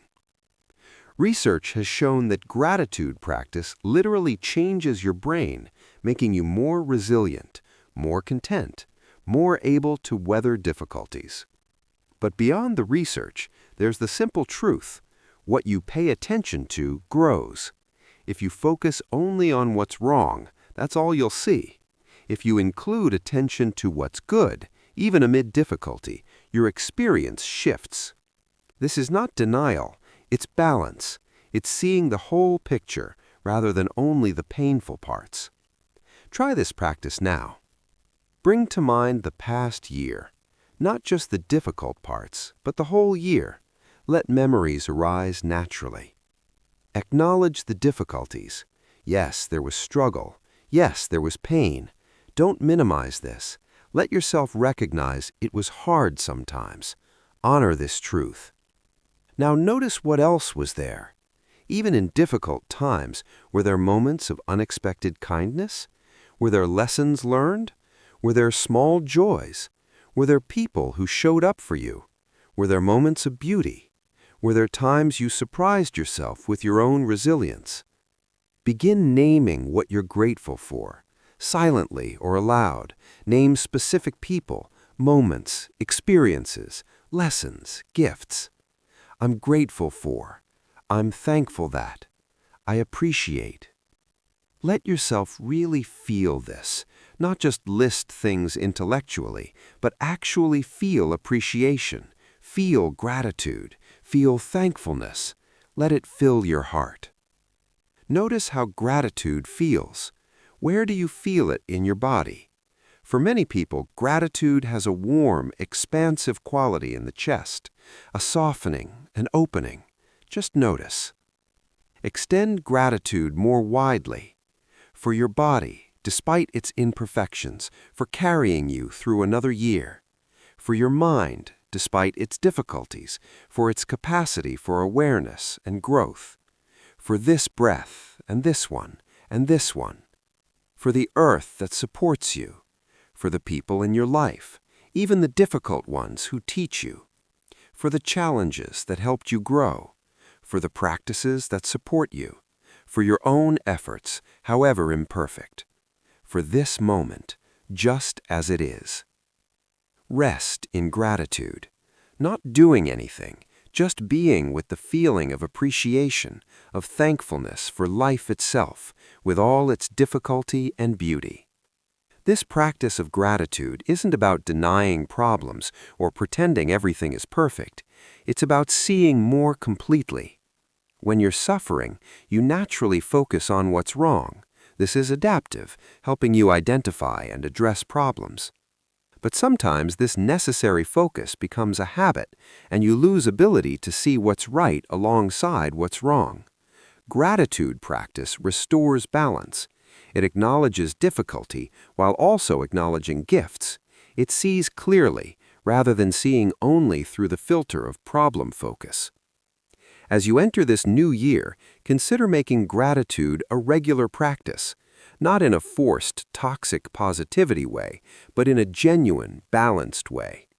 Each evening, name 3 things you're grateful for from that day, even if the day was difficult. When you catch yourself in complaint, add, "and I'm grateful for," not to invalidate the complaint, but to include also what's good. When practicing loving-kindness meditation, include gratitude. "May I be happy. I'm grateful for." Keep a gratitude journal, noting specific gifts, lessons, moments worth appreciation. This practice doesn't make difficulties disappear, but it changes your relationship to your life. You see more completely. You appreciate more fully. You recognize blessings, even amid struggle. This shifts everything. What are you grateful for right now? Even in this moment, with whatever difficulties you're carrying, what's worth appreciating? Your breath? Your awareness? This opportunity to practice? The fact that you're alive, that you're growing, that you're here. Rest in gratitude. Let it fill you. Let it soften you.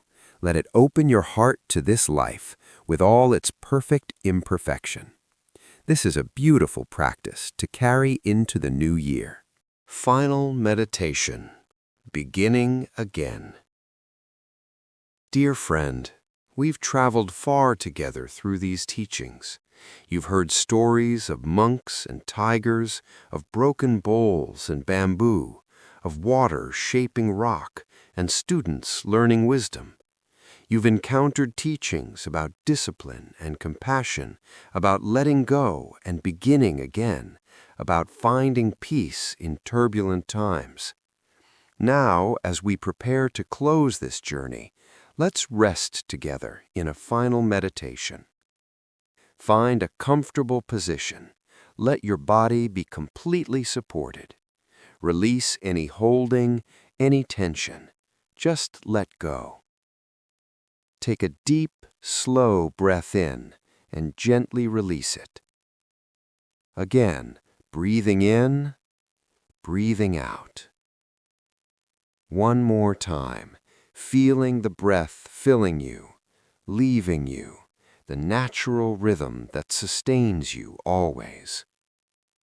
As you breathe, let yourself arrive fully in this moment, not thinking about what comes next, not reviewing what's been said, just being here, breathing, aware, present. Acknowledging the past. Bring to mind the year that has passed. Don't try to remember everything. Just let impressions arise. Images, feelings, moments, experiences. All of it was your life. All of it real. All of it meaningful. All of it part of your journey. Acknowledge the difficulties, the struggles, the pain, the disappointments, the losses. Let yourself recognize it was hard sometimes. It hurt. Don't minimize this. Just acknowledge, yes, this was part of my year.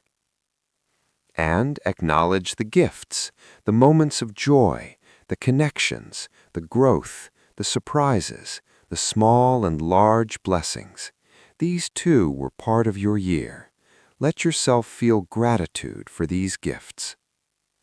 Both the difficulty and the gifts, both were your life. Neither needs to be denied. Both can be acknowledged, honored, and now released.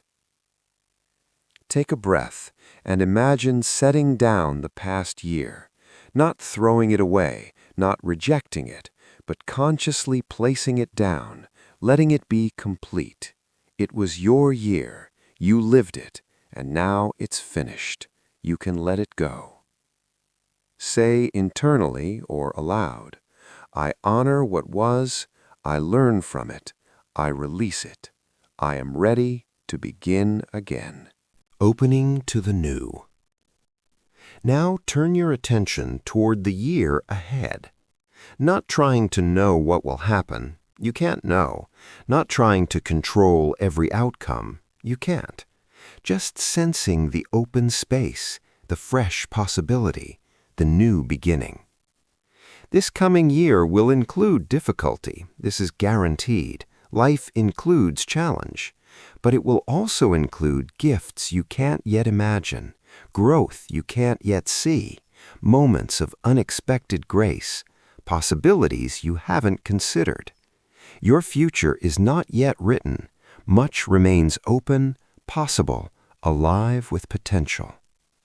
What intentions will guide you through this coming year? Let them arise now. To practice consistently, even imperfectly. To treat yourself with compassion. To keep your heart open even when challenged. To begin again each time you stumble. To face the direction of growth, wisdom, peace. To live with discipline, with kindness, with presence. To let go of what doesn't serve. To nurture what does serve. To remember your true nature beneath the storms. Whatever your intentions, state them now, clearly, as a commitment to yourself. Not a demand for perfection, but a direction you choose to face. Not a rigid obligation, but a loving promise to yourself about how you wish to live.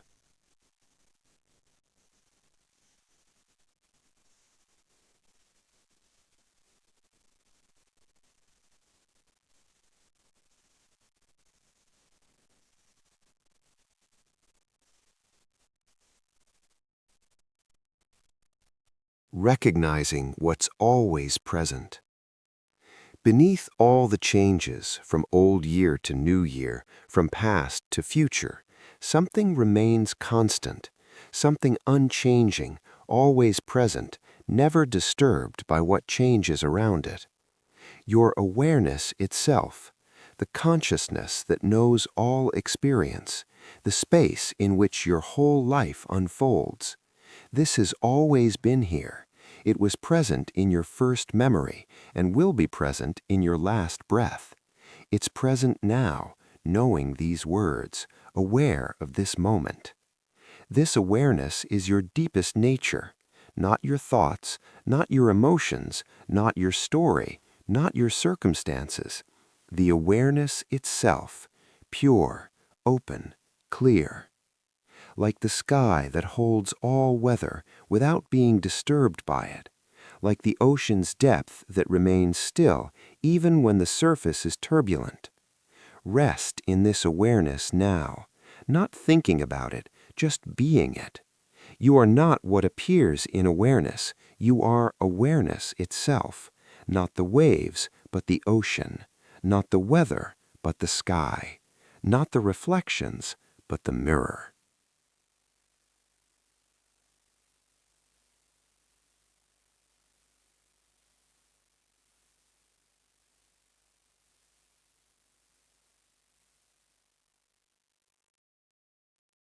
Living from awareness.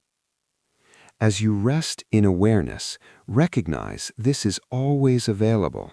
In every moment of the coming year, regardless of what's happening on the surface, this depth remains. This peace is always present, whether you notice it or not. The practice is simply returning to this recognition. When you're caught in storms, remember the depth beneath the surface.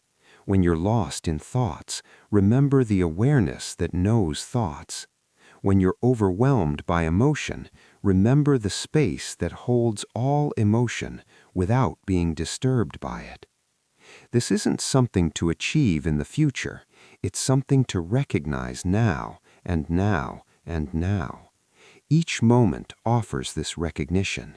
Each breath is an opportunity to return home to awareness itself. This is the ground of all practice. This is what remains when everything else changes. This is your true nature, always present, always peaceful, always free.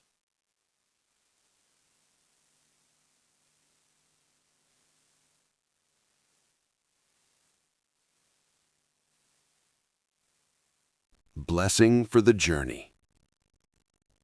As we close, receive these blessings for your new year. May you practice consistently, even imperfectly. May you begin again each time you stumble, without harsh judgment. May you find peace not only when conditions are easy, but also when they're difficult. May you treat yourself and others with compassion. May you remember your true nature beneath the changing conditions of life. May you face challenges with courage and wisdom. May you let go of what doesn't serve and nurture what does. May you live with discipline that supports rather than constrains. May you open your heart even when it's scary to do so. May you recognize the depth beneath the surface turbulence. May you taste the strawberries even while hanging from the vine. May you fill your cracks with gold, letting your breaks become part of your beauty. May you be like bamboo, flexible enough to bend, rooted deeply enough to never be uprooted. May you take one step at a time, trusting you can climb any mountain this way. May you practice like water falling on stone, gentle, persistent, transformative. May you remember that transformation is not an event, but a direction. May you live from awareness itself, rather than being lost in the contents of awareness. May you find joy in the journey, not just in the destination.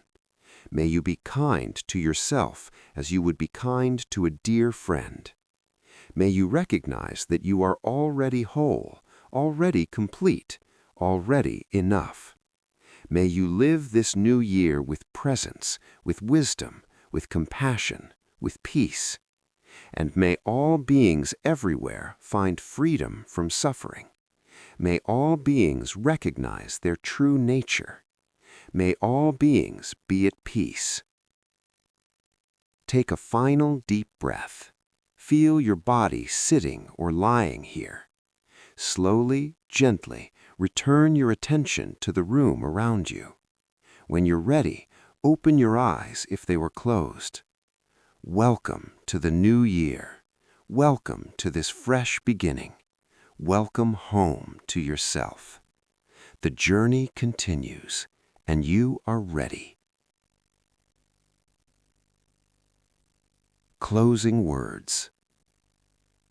Dear traveler, the teachings you've heard tonight are seeds. Some will sprout immediately, bringing quick insights and changes. Others will lie dormant, waiting for the right conditions. Perhaps weeks, months, or years from now, you'll suddenly understand what these words meant.